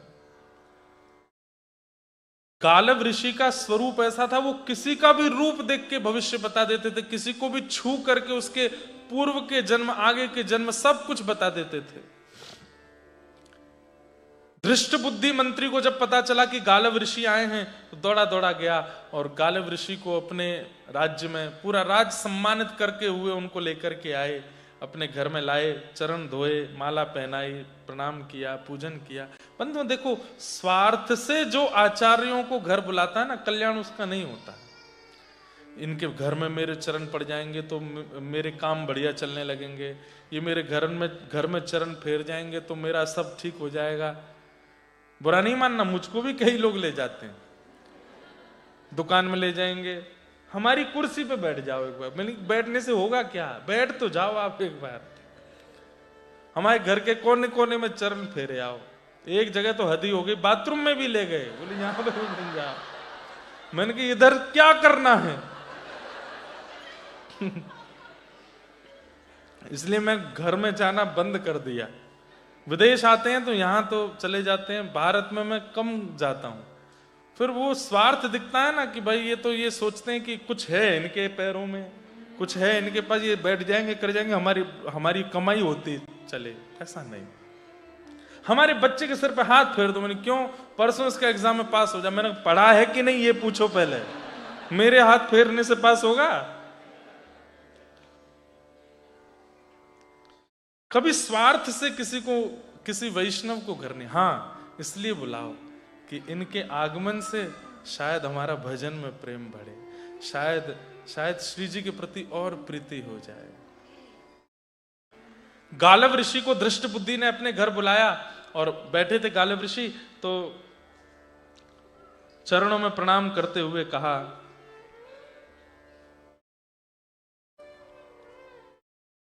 महाराज मेरे परिवार पर थोड़ी दृष्टि डाल के बताइए ना, सब ठीक है कि नहीं। गालव ऋषि बोला, हाँ सब बढ़िया है। बोले आप सब छोड़िए, मुझे, उनकी एक पुत्री थी, उसका नाम था विषया। क्या नाम था? और उनका एक पुत्र था, पुत्र का नाम था माधव, धृष्ट बुद्धि मंत्री के। बोले मुझे मेरी चिंता नहीं है, मेरे पुत्र की चिंता भी नहीं है, पर मेरी बेटी अब बड़ी होती जा रही है, इसके बारे में बता दीजिए कि बस इसका भविष्य कैसा होगा, इसका पति कैसा होगा, सब चीज थोड़ा बता दीजिए, बस मैं उसकी चिंता से मुक्त हो जाऊं। पिता की एक ही चिंता रहती है, बेटी का सब मंगल रहे। तो गालव ऋषि ने बुलाया और विषया को सामने बुला करके बैठे, उसको देखा, देख करके बोला, बहुत उत्तम भविष्य है तुम्हारी बेटी का। बोले अच्छा,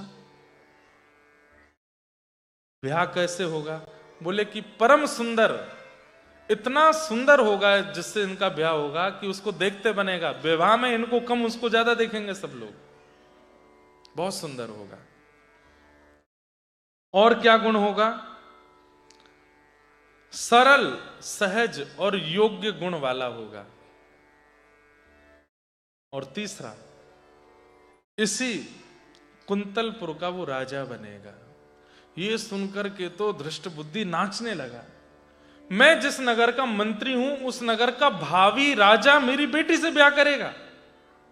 अरे महाराज, गालव ऋषि के चरण में पड़ गया, चंदन लगावे, कभी दक्षिणा लाके देवे, सोने के आभूषण पहनावे। वाह महाराज जी, आपने तो कृपा, मतलब मेरी पुत्री कुंतलपुर की महारानी होगी। बोला हाँ, ये राजा से ब्याह करेगी।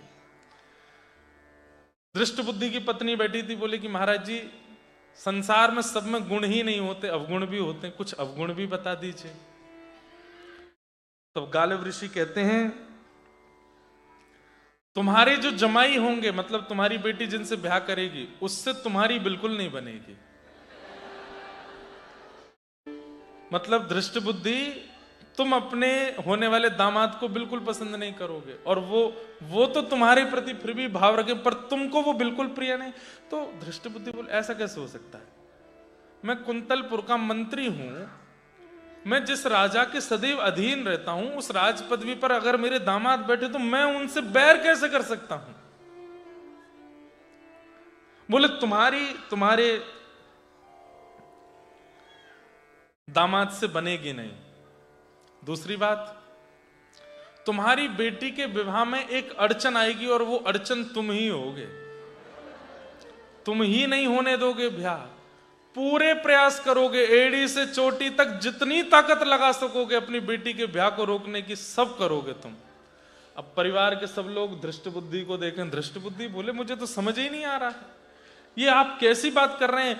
गुण और अवगुण का मेल ही नहीं हो रहा है। आपने जो गुण बताए वो अवगुणों से मिल नहीं रहे हैं।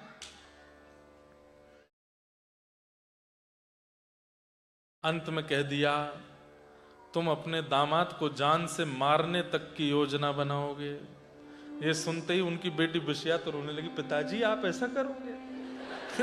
दृष्ट बुद्धि बोले मैं तो समझ ही नहीं पा रहा हूं ये हो क्या रहा है। हे महाराज, बोले समय आएगा तो मेरी वाणी असत्य नहीं होगी, मैं जो बोल रहा हूं ये होगा होगा होगा।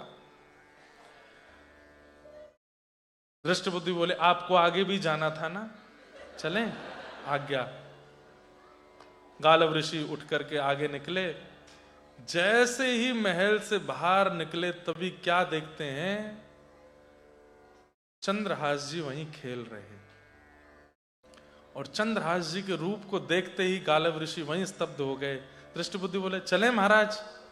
कुछ नहीं उत्तर दे रहे हैं, बस अपलक नेत्रों से चंद्रहास को देख रहे हैं। बंधुओं एक बात कहूं, वैष्णव के रूप में सौंदर्य भले ही कम हो पर आकर्षण पूर्ण होता है। वो भले ही हमारी जैसी क्रीम पाउडर नहीं लगाते होंगे, पर वैष्णव का रूप आकर्षण ऐसा होता है कि एक बार कोई देख लेता है तो उसके चित्त में भी विकार होते हैं ना, तो वो विकार नष्ट होने लगते हैं। मीराबाई बहुत सुंदर थी, पर जब मीराबाई कीर्तन करती थी, नृत्य करती थी, तो कई कृष्ण भक्त, कई भावुक लोग आकर के मीराबाई का नृत्य गान देखते थे। लेकिन कई लोग, कामी लोग भी वहां आकर के बाईसा को देखने का प्रयास करते थे। कहते हैं कि वो जब आते थे तो काम लेके आते थे, लेकिन बाईसा को थिरकता देख के काम नष्ट हो जाता था उनका। उनकी सुंदरता को देख करके पवित्र हो जाते थे, नेत्रों से आंसू बहाने लगते थे, चरणों में गिर जाते थे। हम तो बड़े दुर्भाव लेकर के आए थे, पर आपका रूप देख करके सब नष्ट हो गया। कृष्ण भजन, कृष्ण भक्ति यदि चित्त में होगी तो आपको देख के, आपसे मिलके, आपसे बात करके सामने वाले के चित्त में संसार का भाव आएगा ही नहीं, ठाकुर जी का ही भाव आएगा। गालव ऋषि बोले, दृष्ट बुद्धि बोले महाराज क्या देख रहे हैं? बोले ये बालक कौन है? तो दृष्ट बुद्धि तो जानते ही नहीं, मंत्री कहां जाने कौन दासी पुत्र क्या। बोले पता नहीं महाराज कौन है, ऐसी घूमता रहता। तो दृष्ट बुद्धि का बेटा माधव आया, पिताजी भूल गए ये बालक कौन है? बोले कौन? अरे केरल देश की एक दासी आई थी हमारे घर में, बचपन में काम करती थी, जब ये बहुत छोटा था उसके प्राण चले गए थे। हाँ हाँ हाँ हाँ, एक दासी आई थी। बोले हाँ ये उसी का ही बेटा है, दासी पुत्र है। महाराज दासी पुत्र है, कोई विशेष बात? गालव ऋषि हंस करके बोले एक दिन कुंतलपुर का राजा बनेगा ये।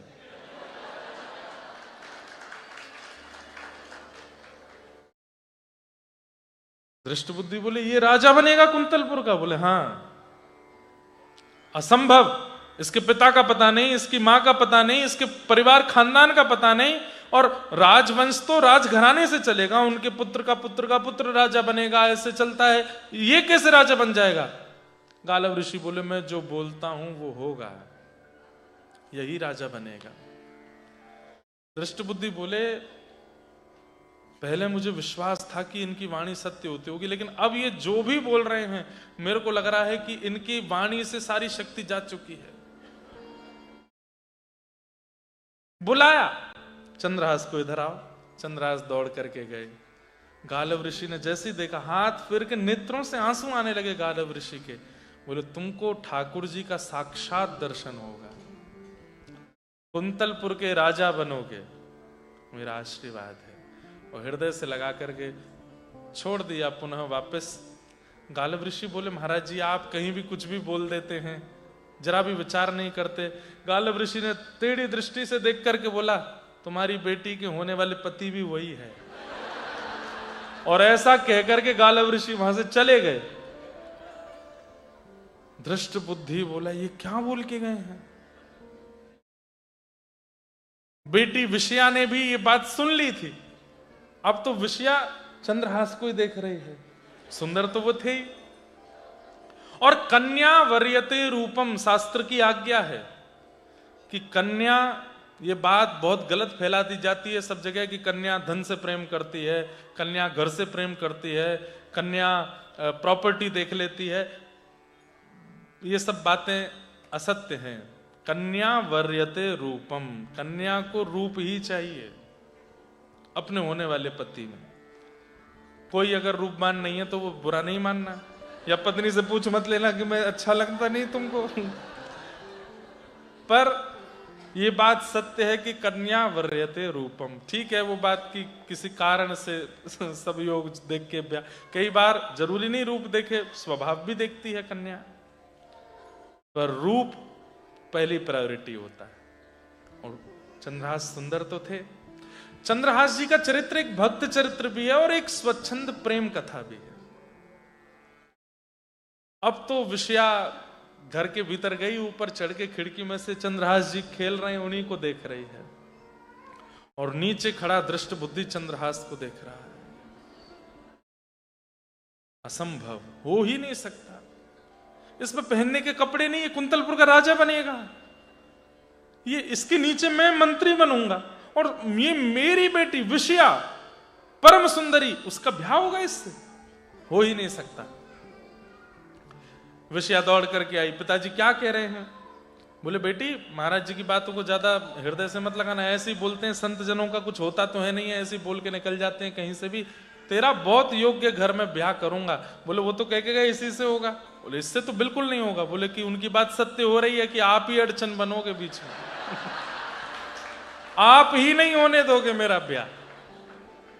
तू भीतर चल, भीतर जा, मैं देखूंगा ना एक श्रेष्ठ कुल राजा तेरे से ब्याह होगा। ऐसा नहीं हो सकता, इससे ब्याह नहीं होने दूंगा।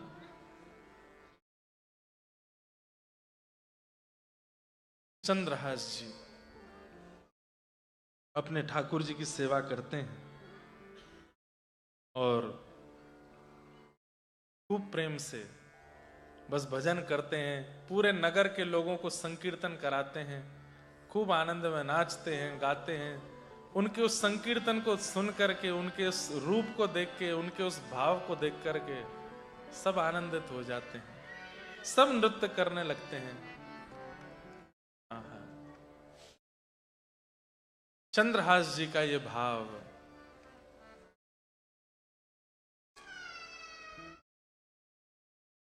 अरे ऐसो, हाँ ऐसो, सब जगह जाकर के चंद्रहास जी मानो यही गाते हैं।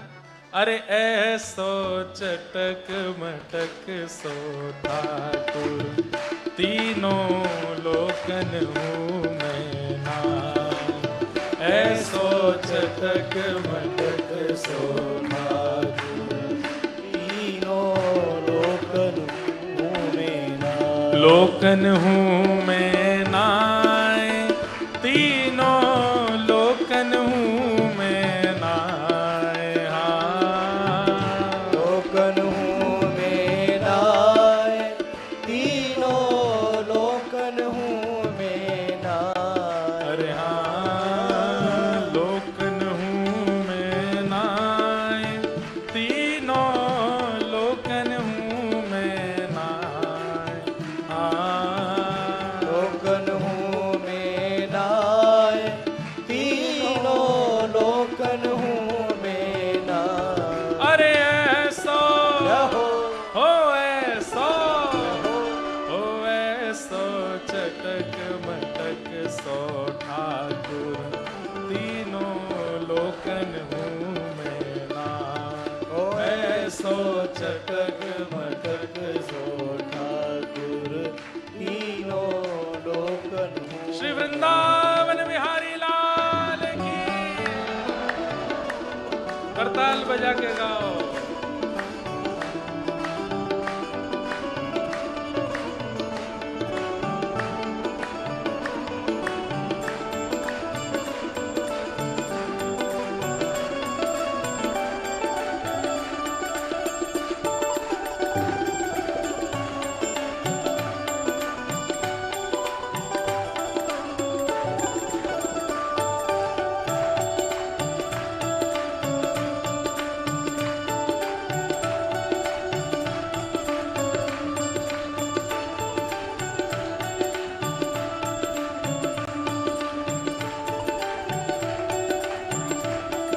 कैसो ठाकुर है। ओ बड़े बड़े असुरन को मारो, बड़े बड़े असुरन को मारो, हाँ बड़े बड़े असुरन को मारो, बड़े बड़े असुरन को मारो। ए नाग कालिया पकड़ पछाड़ो, नाग कालिया पकड़ पछाड़ो, ओ नाग कालिया पकड़ पछाड़ो, नाग कालिया पकड़ पछाड़ो। ए 7 दिनन तक गिरिवर धार्यो, 7 दिनन तक गिरिवर धार्यो, ए 7 दिनन तक गिरिवर धार्यो। 7 दिनन तक गिरिवर धार्यो। बड़े बड़े असुर मारे, कालिया नाग को पकड़ के पछाड़ दियो, गिरिराज पर्वत को अपनी कन्या उंगली पे धारण कर लियो। लेकिन ऐसो बली तो खेलन में ग्वालन सो पिट जाए, हाँ ऐसो बली तो खेलत में ग्वालन सो पिट जाए। ओ ऐसो, ओ ऐसो, ओ ऐसो चटक मटक सो ठाकुर, तीनों लोकन हूँ मैं ना। ऐसो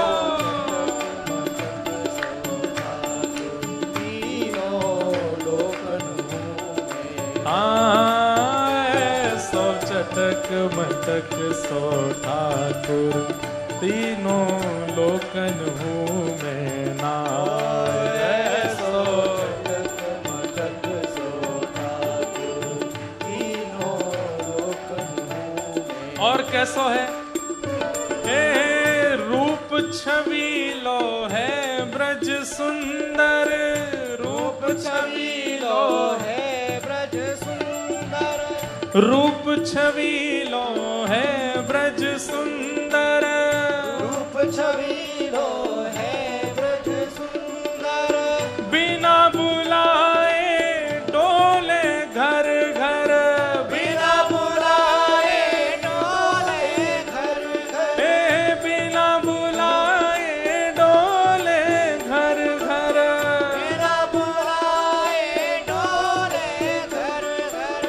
प्रेमी व्रज गोपिन को चाकर, प्रेमी ब्रज गोपिन को चाकर, ओ प्रेमी व्रज गोपिन को चाकर, प्रेमी ब्रज गोपिन को चाकर। ऐसो प्रेम बढ़्यो माखन की चोरी करके खाए, ऐसो प्रेम बढ़ो माखन की चोरी करके खा। ओ ऐसो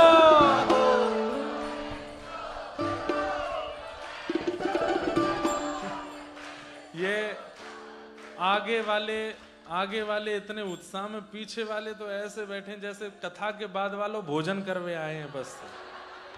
अरे भैया 2 दिना के काजन एक प्रेम थे भाव थे, उल्टे सीधे गाने आपके ऑस्ट्रेलिया में बसते, उसमें तो ऐसे थिरक के नृत्य करते हो।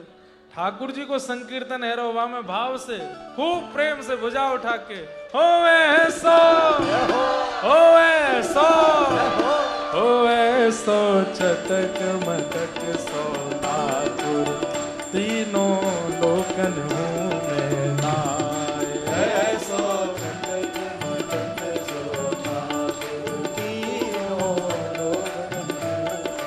राधे राधे गोविंद गोविंद राधे, राधे गोविंद गोविंद राधे, हे राधे राधे गोविंद गोविंद राधे, राधे राधे गोविंद गोविंद राधे, गोविंद राधे गोपाल राधे, गोविंद राधे गोपाल राधे, गोविंद राधे गोपाल राधे, गोविंद राधे गोपाल राधे, भजो गोविंद राधे गोपाल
भजो राधे राधे गोविंद गोविंद राधे,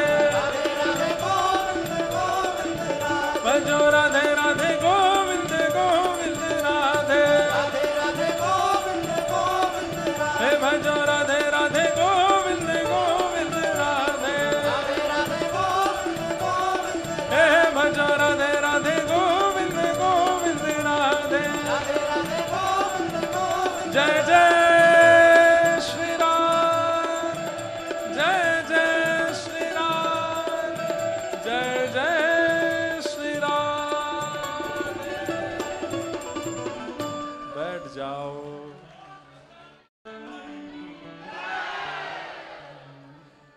होए सो आए सो, होए सो चटक मटक सो ठाकुर, तीनों लोकन हूँ मैं नाए सो।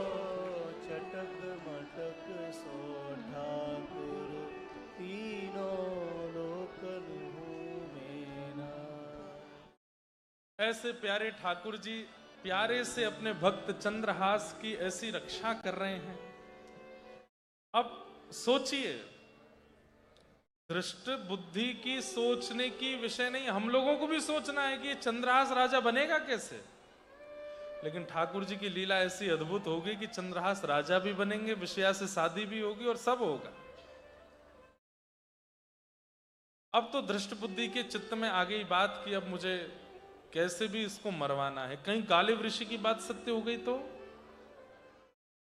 अब दृष्ट बुद्धि ये नहीं सोच रहे कि गालिब ऋषि ये भी तो कह के गए थे कि मैं ही बीच में अड़चन बनूंगा। दृष्ट बुद्धि ने अपने कुछ सैनिकों को बुलाया और सैनिकों को बुला करके कहा, हमारे नगर में वो पेड़ के नीचे एक बालक रहता है। बोले हाँ हाँ चंद्रहास। बोले हाँ बहुत सुंदर है। बोले हाँ सुंदरता मत देखो उसकी, क्या करना है। बोले उसको कैसे भी ले जा करके वन में जाके उसको मार दो, उसके प्राणों का हरण कर लो। पर जाको राखे साइया, मार सके ना कोई, बाल ना बाका कर सके जो जग बैरी हो।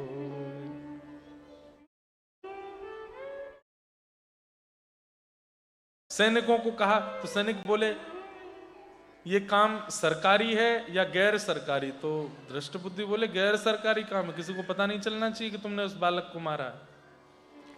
हम इस वेशभूषा में जाएंगे तो पता ही चल जाएगा। बोले कि रूप बदल के जाओ। मैंने सुना है वो चंद्रहास संतों को देख करके तुरंत चरण पकड़ लेता है, तुम संतों का वेश बना के जाओ। और राज्य के सैनिक हाथ में कमंडल, जटाजूट, पीले वस्त्र, त्रिपुंड आदि लगा करके अलक निरंजन करते हुए श्री राम सीताराम आदि आदि नाम जपते हुए निकलने लगे। चंद्रहास जी जहां पेड़ के नीचे बैठ करके कृष्ण कृष्ण पिता, कृष्ण माता, कृष्ण प्राण, कृष्ण सर्वस्व, ऐसा ही यही भजन था उनका। जैसे ही निकले, संतों को जाते हुए देखा, चंद्रहास जी ने तुरंत उनका मार्ग रोक लिया। अरे अरे अरे जय हो भगवान, प्रणाम स्वीकार करें, दंडवत प्रणाम। एक एक महापुरुष को दंडवत प्रणाम, लेट लेट करके प्रणाम कर रहे हैं। वे जो सैनिक चंद्रहास जी को मारने गए थे, चंद्रहास जी को देखते ही छोटे छोटे हाथ, छोटे छोटे चरण, ऐसी सुंदर मुस्कान, और जैसे वो प्रणाम कर रहे थे उनके नेत्रों में एक अलग प्रकार का आकर्षण था चंद्रहास जी के। क्यों? ऐसे भक्तों के चित्त में ठाकुर जी बैठ जाते हैं आके, इसलिए वो आकर्षक लगने लगते हैं, आकर्षित लगने लगते हैं।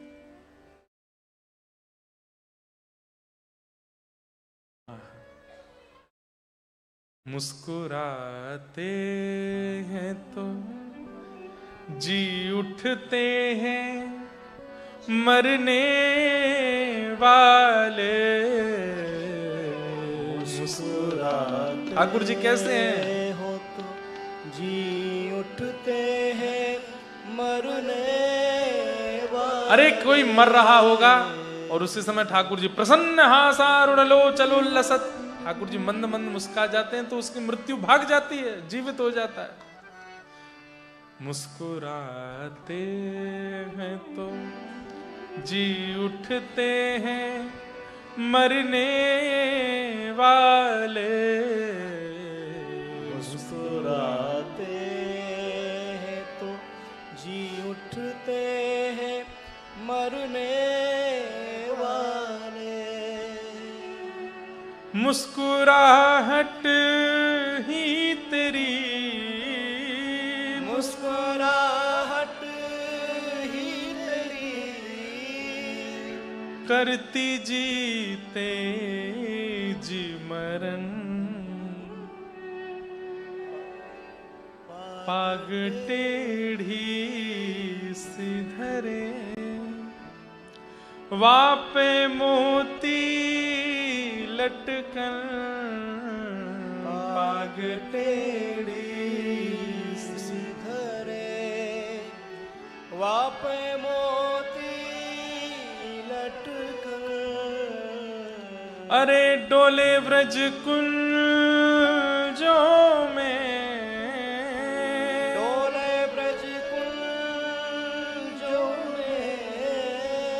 डोले श्री वृंदावन में, डोले श्री वृंदावन में। झूम के राधा रमन, पाग टेढ़ी सिधरे पाग। ऐसे सुंदर श्याम सुंदर जिस भक्त के चित्त में आ जाते हैं वो सुंदर दिखने लगता है। अब चंद्रहास जी ने उन सैनिकों को जब संत जान के प्रणाम किया तो उन सैनिक, अब एक सैनिक सोच रहा है मैं तो इसको नहीं मारूंगा, कितना सुंदर है, इसका रूप तो देखो, इसकी आंखें तो देखो, ये बोलता कितना प्यारा है। सब रसिकों संतों के यहाँ जा रहा है, आप मेरे इस चबूतरे पे बैठ जाओ, मेरा घर नहीं है, मैं यहीं रहता हूँ पेड़ के नीचे, यहीं बैठ जाइए ना, थोड़ी देर कीर्तन करिए, थोड़ा मुझे भी सिखाइए ना और कैसे कीर्तन करते हैं। अब ऐसा एक सैनिक नहीं सोच रहा है, दूसरा वाला भी सोच रहा है, बोले ये 3 मार देंगे, मैं तो नहीं मारूंगा इसको। तीसरा कह रहा है मैं नहीं मारूंगा, ये 3 मार देंगे। तो तीनों चारों यही सोच रहे हैं, लेकिन नहीं मारेंगे तो फिर वो मंत्री हमको दृष्ट बुद्धि मार देगा, क्या करें। बोले अरे इसके लोभ में मत आओ, रूप पे मत जाओ, लेके चलो इसको। चारों उसको लेकर के बोले अच्छा तुम एक काम करो लाला, हमारे आश्रम चलो, आश्रम चल के कीर्तन करेंगे। कहाँ है आपका आश्रम? बोले वन में है अंदर। अरे फिर तो बहुत आनंद आएगा, वन में चलूंगा, मैं आगे आगे चलूं, आप सब मुझको लेके चलो। नाचते गाते हुए जा रहे हैं, खूब आनंद और प्रेम, बीच बीच में रोने लगते हैं। मेरा कोई नहीं है ऐसा पूरी दुनिया कहती है, लेकिन देखो ना ठाकुर जी बीच बीच में रसिकों को भेज देते हैं, संतों को भेज देते, यही मेरा परिवार है। अब ये सब बातें उससे सुनकर के वो सैनिकों का हृदय पिघल रहा है। अच्छा एक बात, सैनिकों के पीछे तो और भी, इन्होंने तो बहुत लोगों को मारा, वो भी इनके आगे ऐसी बातें करते होंगे, तब तो इनका हृदय पिघला नहीं। आज क्यों पिघल रहा है? क्योंकि एक वैष्णव बोल रहा है। हमारे पूज्य नाना जी से मैंने एक बार एक प्रश्न किया था कि हिरण्यकश्यप ने अनेक सैनिक भेजे प्रहलाद जी को मारने, और सुनने में आता है वे सारे सैनिक जाते और वहीं कीर्तन करने लग जाते, लेकिन जब हिरण्यकश्यप स्वयं गया उस पर कीर्तन का प्रभाव नहीं हुआ, क्यों? तो हमारे नाना जी बोले लाला, स्विच बोर्ड में प्लग लगाओ तो तार में करंट आता है, अब उस करंट से स्पीकर जोड़ दो तो उसमें आवाज आने लगेगी, लाइट जोड़ दो तो प्रकाश हो जाएगा, पंखा जोड़ दो तो पंखा चल जाएगा, एसी जोड़ दो तो एसी चल जाएगा। लेकिन किसी फ्यूज बल्ब को कितना भी जोड़ो, जलेगा? नहीं जलेगा। बोले जो बल्ब पहले से फ्यूज है उस पर कितना भी करंट देते रहो, वो जलेगा? नहीं जलेगा। इसका मतलब किसी वैष्णव के संपर्क में आकर के आपके चित्त में वैष्णवता आ रही है तो समझ जाना कि आप फ्यूज नहीं हो। लेकिन अनेक वैष्णवों का संग करने के बाद भी, कथा सुनने के बाद भी, वृंदावन जाने के बाद भी, आचार्यों का दर्शन करने के बाद भी, ये ऑस्ट्रेलिया के मैटेरियलिस्टिक वर्ल्ड में ज्यादा रुचि हो रही है तो समझो फ्यूज ही हो। अभी भी नहीं जले। अच्छा एक बात, व्यक्ति फ्यूज कैसे होता है? वैष्णव अपराध। जब किसी भक्त का अपमान करता है, जब किसी भक्त का अपराध कर देता है, तो भक्ति का करंट खूब लगा दो उसको, वो जलेगा ही नहीं। क्यों? अपराध किए बैठा है, मनसा वाचा कर्मणा वैष्णवों का निंदा की है, वैष्णवों का अपराध किया है, इसी के कारण फ्यूज हो गया है। कई लोग हैं बहुत कथा सुनते हैं लेकिन कोई फर्क नहीं पड़ता उन पर। क्यों? फ्यूज बैठे। इसलिए ये 2 दिन की कथा के बाद तीसरे दिन पूछना फ्यूज तो नहीं हूं मैं। क्यों? मंडे आवे ट्यूसडे आवे तो भी कथा की याद आ रही। कितना सुंदर चरित्र चंद्रहास जी का, कितना बढ़िया। और फिर मन हो अब कहाँ है कथा महाराज जी की? बोले अब सिडनी गए हैं। और चलो यार सिडनी चल रहे हैं, वहां कथा सुनेंगे बढ़िया प्रेम से जाके। अगर मन बन जाए कि नहीं सिडनी जाना है, घूमने की भावना से नहीं, कथा सुनने की भावना से, और दौड़ दाड़ के पहुंच गए महाराज, तो समझो तुम फ्यूज नहीं हो। करंट तो लगा है, थोड़े तो जले हो। अच्छा हम लोग पता कैसे हैं? ये वाले बल्ब नहीं है हम, ये तो मीराबाई सूरदास हैं कि करंट आया जले ही रहे हैं। हम वो वाले, वो पीछे देखो, वो पीछे लग रहे हैं ना, लुप लुप लुप लुप कर रहे, ये वाले हैं हम। करंट तो उनमें भी जा रहा है, पर यही स्थिति है हमारी, जलना बुझना चलना। कभी तो खूब तेज तेज चलते हैं, वो कभी धीरे धीरे चलेंगे। लेकिन ठीक है, ठाकुर जी के संसार रूपी पृथ्वी की सुंदरता, कई बार सुंदर बनाना होता है घर को, तो यही वाली लाइट लगाई जाती है, ये भी लगाई जाती, वो भी। तो वो सूरदास, कुम्मनदास, मीराबाई आदि आदि, ये सब संसार में ऐसे बल्ब हैं जिनसे संसार प्रकाशित हो रहा है। पर हम आप सब भी इन लड़ियों की तरह लगे हैं, टिम टिम टिम टिम टिम टिम कर रहे हैं थोड़ी सी। उन सैनिकों के मन में आया हम कैसे मारें। अब जैसे ही उसको वन में ले गए, चंद्रहास जी तो खूब नाच रहे गा रहे थे। चारों सैनिकों ने कहा, अरे ये लोभ, ये मोह क्यों हो रहा है इसके प्रति, निकालो अपना असली रूप धारण करो। और सब ने अपने कमंडल आदि सब फेंक करके और बिल्कुल विकराल रूप में आके तलवार निकाल ली, धक्का दिया जोर से। चंद्रहास जी गिरे, उठ करके पीछे देखा, घबरा गए। आप सब ऐसे क्यों हो गए? आपके वस्त्र कहां गए? गले की माला, कमंडल आदि सब कहां चला गया? हे महापुरुष, आप सब तो अपने आश्रम ले जा रहे थे, ये आपके हाथों में तलवारें क्यों हैं? हम तुझे मारने आए हैं। चंद्रहास जी बोले, पर क्यों? मैंने तो कुछ भी नहीं किया, आप मुझे क्यों मार रहे हैं? मैंने किसी की यहां रोटी नहीं खाई, मैंने किसी के वस्त्र नहीं चुराए, ऐसा मैंने क्या कर दिया जो आप मुझे मारने आए हैं? बोले, हमें नहीं पता तूने क्या किया, पर तुझे मारना है। चंद्रहास जी बोले, अब तो मैं बच भी नहीं पाऊंगा, कोई भी नहीं है, मेरे तो परिवार भी नहीं है, मेरे तो केवल कृष्ण है, प्राण कृष्ण है, जीवन कृष्ण है, पिता कृष्ण, मां कृष्ण है, कम से कम इतना कर दीजिए। बोले, क्या? मेरे माता पिता जो कृष्ण है, एक बार मैं उनको देख लूं, एक बार मुझे उनका दर्शन हो जाए, उसके बाद मैं खुद आ जाऊंगा आपके पास, आप मुझे मार देना। एक हमारे भारतीय संगीत में कभी कभी एक पंक्ति गाई जाती है, कागा सब तन खाइयो, मेरो चुन चुन खइयो मांस, पर दो नैना मत खाइयो, मोहे पिया मिलन की आस। अरे कागा, तू मेरा सारा तन खा लेना, बस मेरे नेत्र मत खाना। क्यों?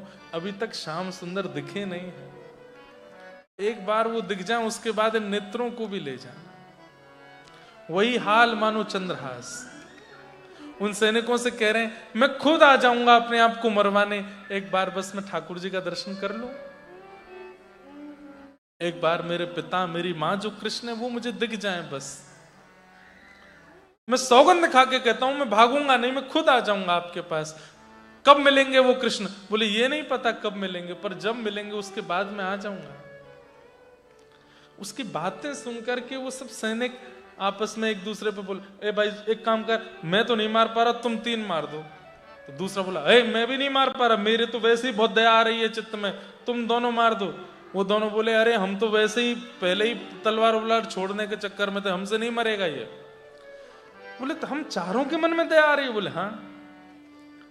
बोले हम नहीं मारना चाहते तुमको, लेकिन यदि नहीं मारा तो मंत्री हमको मार देगा, और उसने कहा था कि मार के कुछ अवशेष लेके आना जिससे पता चले कि मर गया। तो उन चारों सैनिकों ने कहा, एक काम करो, आंख बंद करो। आंख बंद कर ली। बोले पीछे देखो। पीछे देखे तो उनका पैर पकड़ के पैर की 51 उंगली काट दी और जोर से चिल्लाए, चंद्रहास।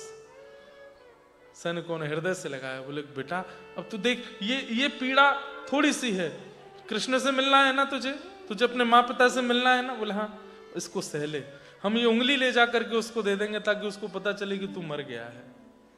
और सुन, तू भाग जा यहां से, दोबारा लौट के मत आना कुंतलपुर में। चंद्रहास जी बेचारे रोते बिलखते लंगड़ाते हुए जा रहे हैं। कितनी परीक्षा जीवन में, और छोटे से बालक के। चलते चलते इतना रक्त निकला कि उस रक्त के निकलने के कारण बेहोशी हुई और एक वृक्ष के नीचे हाँ कृष्ण, प्राण कृष्ण, जीवन कृष्ण करते करते बेहोश हो गए। सैनिक लोग लौट करके गए और जाकर के दृष्ट बुद्धि को उंगली दे दी। बोले महाराज मार दिया और ये अवशेष है उसके अंग का, पैर काट दिया था, वो लेके आए आपके लिए। दृष्ट बुद्धि तो नाचने लगा, हाँ हाँ गालिव ऋषि बड़ी बड़ी बातें करके गए यहाँ पर। अरे जानते नहीं मंत्री हूं मैं चाहूं तो किसी का भी सर धड़ से अलग करवा सकता हूं। अब देखता हूं मेरी बेटी को दूसरे राजा से ब्याह करने से कौन रोकेगा, मैं तो एक श्रेष्ठ कुल का वो लेके आऊंगा आदि आदि।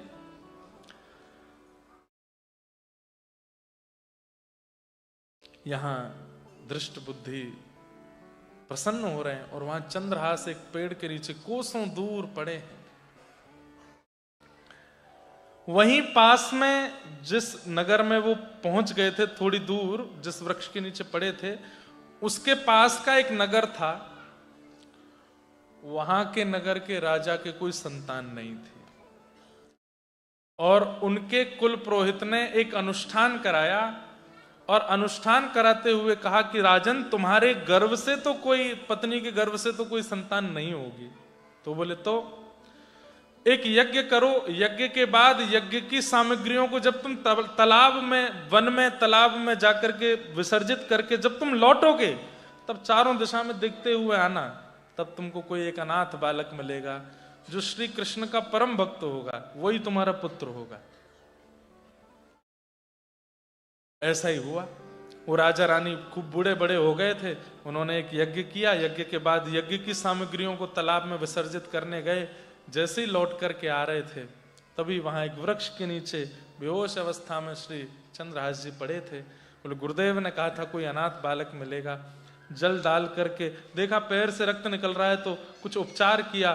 थोड़ी देर बाद जब उनको होश आया तो राजा ने तुरंत कहा, बेटा तुम्हारे पिता कौन? मेरे पिता कृष्ण है। तुम्हारी माँ कौन? बोले मेरी माँ कृष्ण है। तुम्हारा घर कहाँ है? बोले मेरे घर भी कृष्ण है, मेरे सर्वस्व कृष्ण है। समझ गए? बोले परम भक्त है। बेटा हम तुमसे एक प्रार्थना करें। बोले क्या? तो हमारे पुत्र बनोगे? बोले मैं कैसे पुत्र बन सकता हूं, मैं तो कृष्ण का पुत्र हूं। बोले तुम कृष्ण के पुत्र हो ये बात हम मानते हैं, पर तुमको उनके लिए घर भी तो चाहिए, आसन भी तो चाहिए, तुम्हारे सेवा के शालिग्राम जी तुम्हारे हाथ में लगे, इनके लिए भी तो सब व्यवस्था चाहिए। बोले हाँ तुम्हारी पूजा पाठ की सारी व्यवस्था हम कर देंगे, रहने खाने पीने की सारी व्यवस्था हम कर देंगे, बस तुम हमको गलती से माता पिता बोल दिया करना, तुम्हारे भजन में हम विक्षेप नहीं डालेंगे और तुम बस हमको माता पिता मान लेना। बोले ठीक है। और ऐसा कहकर चंद्रहास जी उस राजा के साथ चले गए और पूरे राज्य को इकट्ठा करके अगले दिन राजा ने घोषणा की, दूसरे नगर का राजा, अभी कुंतलपुर के राजा बनेंगे, कैसे बनेंगे वो मैं कल सुनाऊंगा। राजा ने घोषणा करते हुए कहा कि अब आप सब लोगों को घबराने की आवश्यकता नहीं। आप सब चिंतित थे कि हमारे राजा का कोई वंशधर नहीं है, पर मुझे मेरा वंशधर मिल गया, मैं आज उसका राज्य अभिषेक कर रहा हूं। और तभी सिंहासन पर बैठा करके श्री चंद्रहास जी का अभिषेक करते हुए पूरे राज्य को उन्होंने अपना वंशधर बता करके घोषणा कर दी। इस प्रकार से श्री चंद्रहास जी एक राजा के राजकुमार बने। गोल्ड कोस्ट में रोलर कोस्टर है,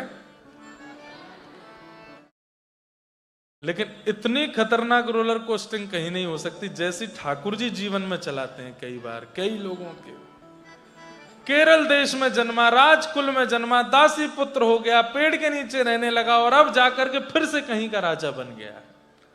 अभी राजकुमार बने, राजा तो कल बनेंगे।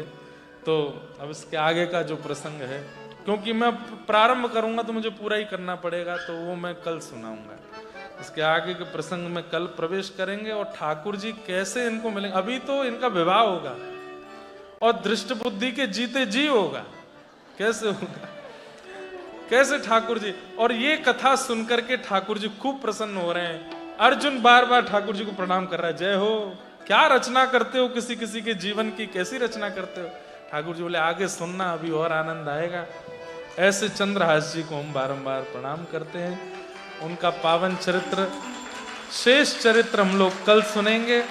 आप सब लोग लेट मत करना आज की तरह, हाँ, कल समय से आना सब लोग। कल प्रेम और भाव से हम लोग खूब आनंद करेंगे।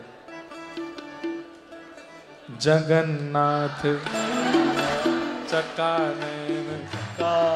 अब ये हमारी हर कथा का विश्राम कीर्तन हो गया।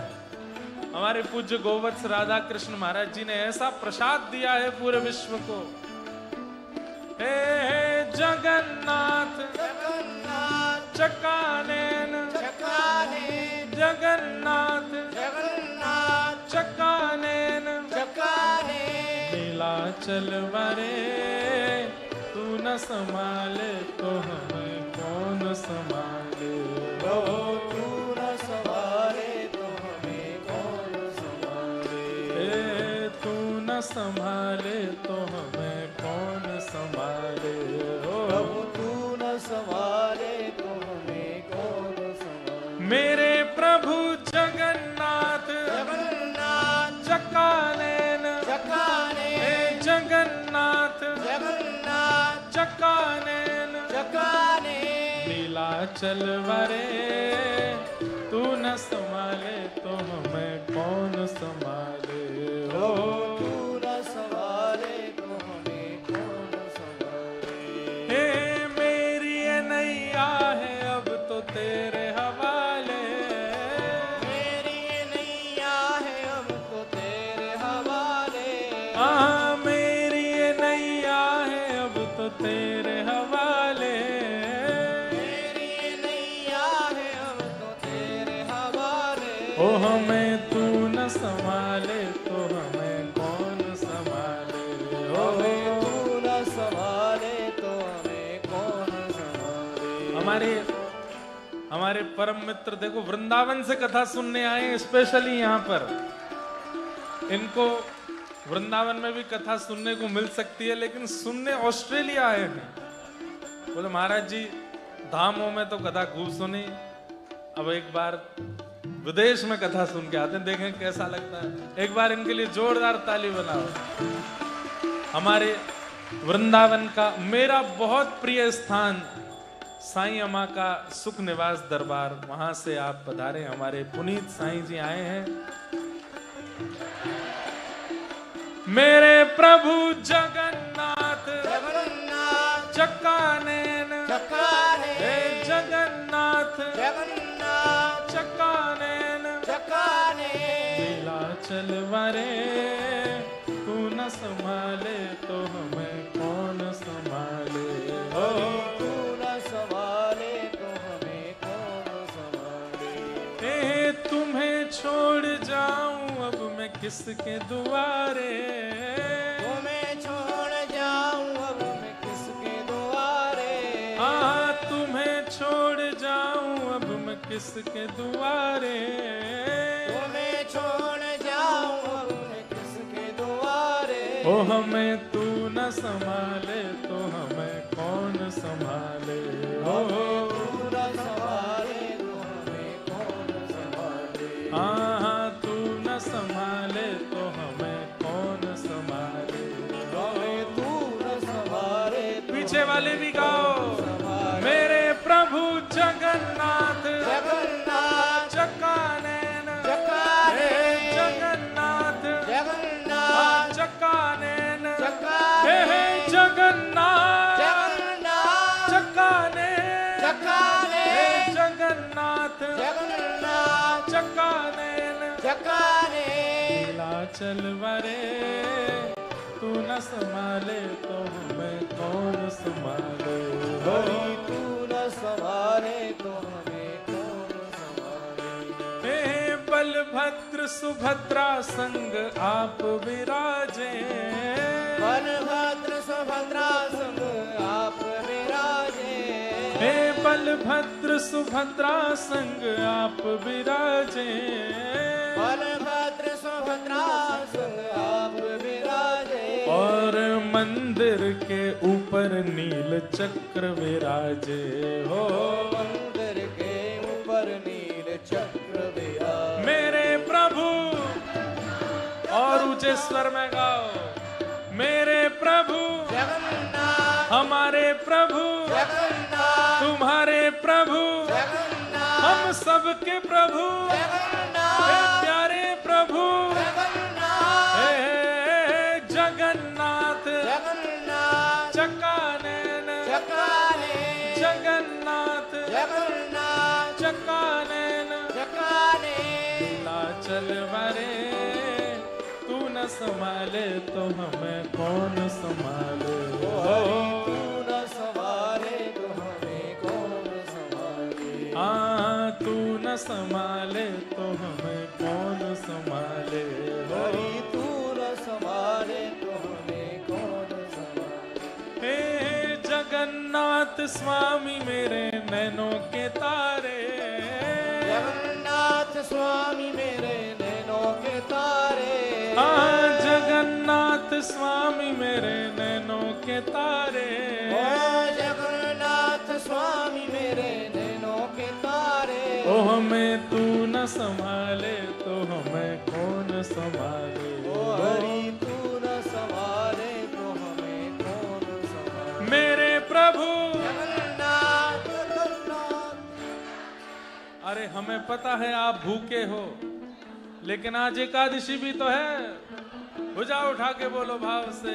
मेरे प्रभु जगन्नाथ हमारे प्रभु जगन्नाथ मेरे प्रभु जगन्नाथ तुम्हारे प्रभु जगन्नाथ हम सबके प्रभु जगन्नाथ हे जगत प्रभु जगन्नाथ हे जगन्नाथ जगन्नाथ चकानैन चकाने जगन्नाथ जगन्नाथ चकानैन चकाने।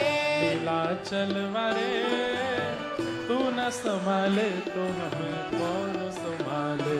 हरि तू न संभाले तो हमें कौन संभाले। ए तुम्हें छोड़ जाऊं अब मैं किसके दुआरे।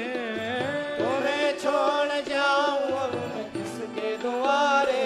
हाँ तुम्हें छोड़ जाऊं अब मैं किसके दुआरे।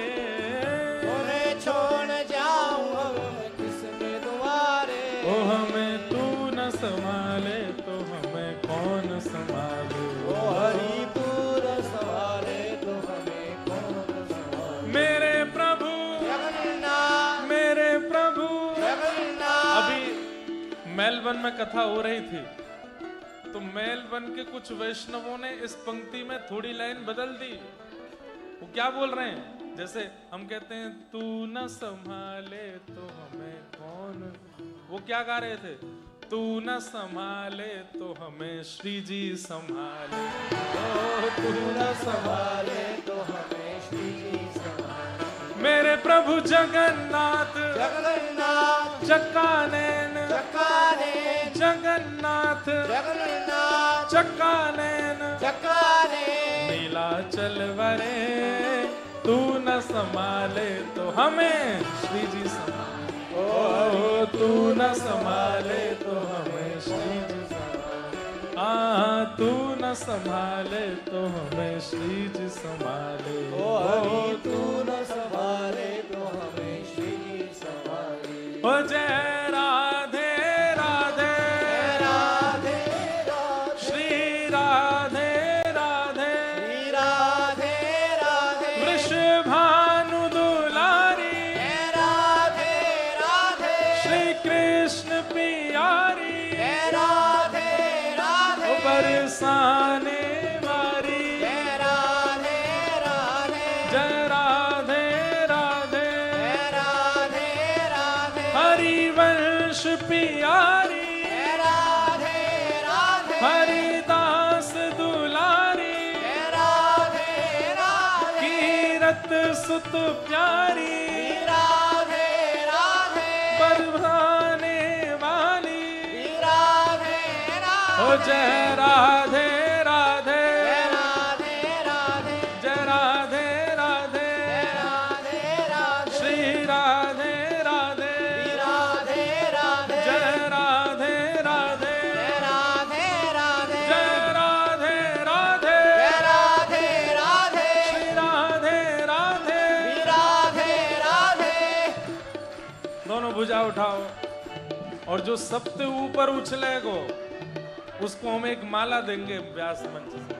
जय राधे राधे राधे राधे श्री राधे राधे राधे राधे ऑस्ट्रेलिया वासियों के पैर जाम हो गए हैं। डॉलर कमा कमा के पैर जाम हो गए हैं, उछला ही नहीं जा रहा है। हे वृषभानु दुलारी राधे राधे श्री कृष्ण पियारी राधे राधे बरसाने वाली राधे राधे एक बालक है पीछे। हाँ यही सफेद सफेद वाला। हाँ की हो प्यारे क्या बात है बंसी वारे। क्या बात है। सबको जय श्री कृष्ण जय सिया राम जय श्री राम जय श्रीमन नारायण जय श्री जय जय श्री राधे। जय कल समय से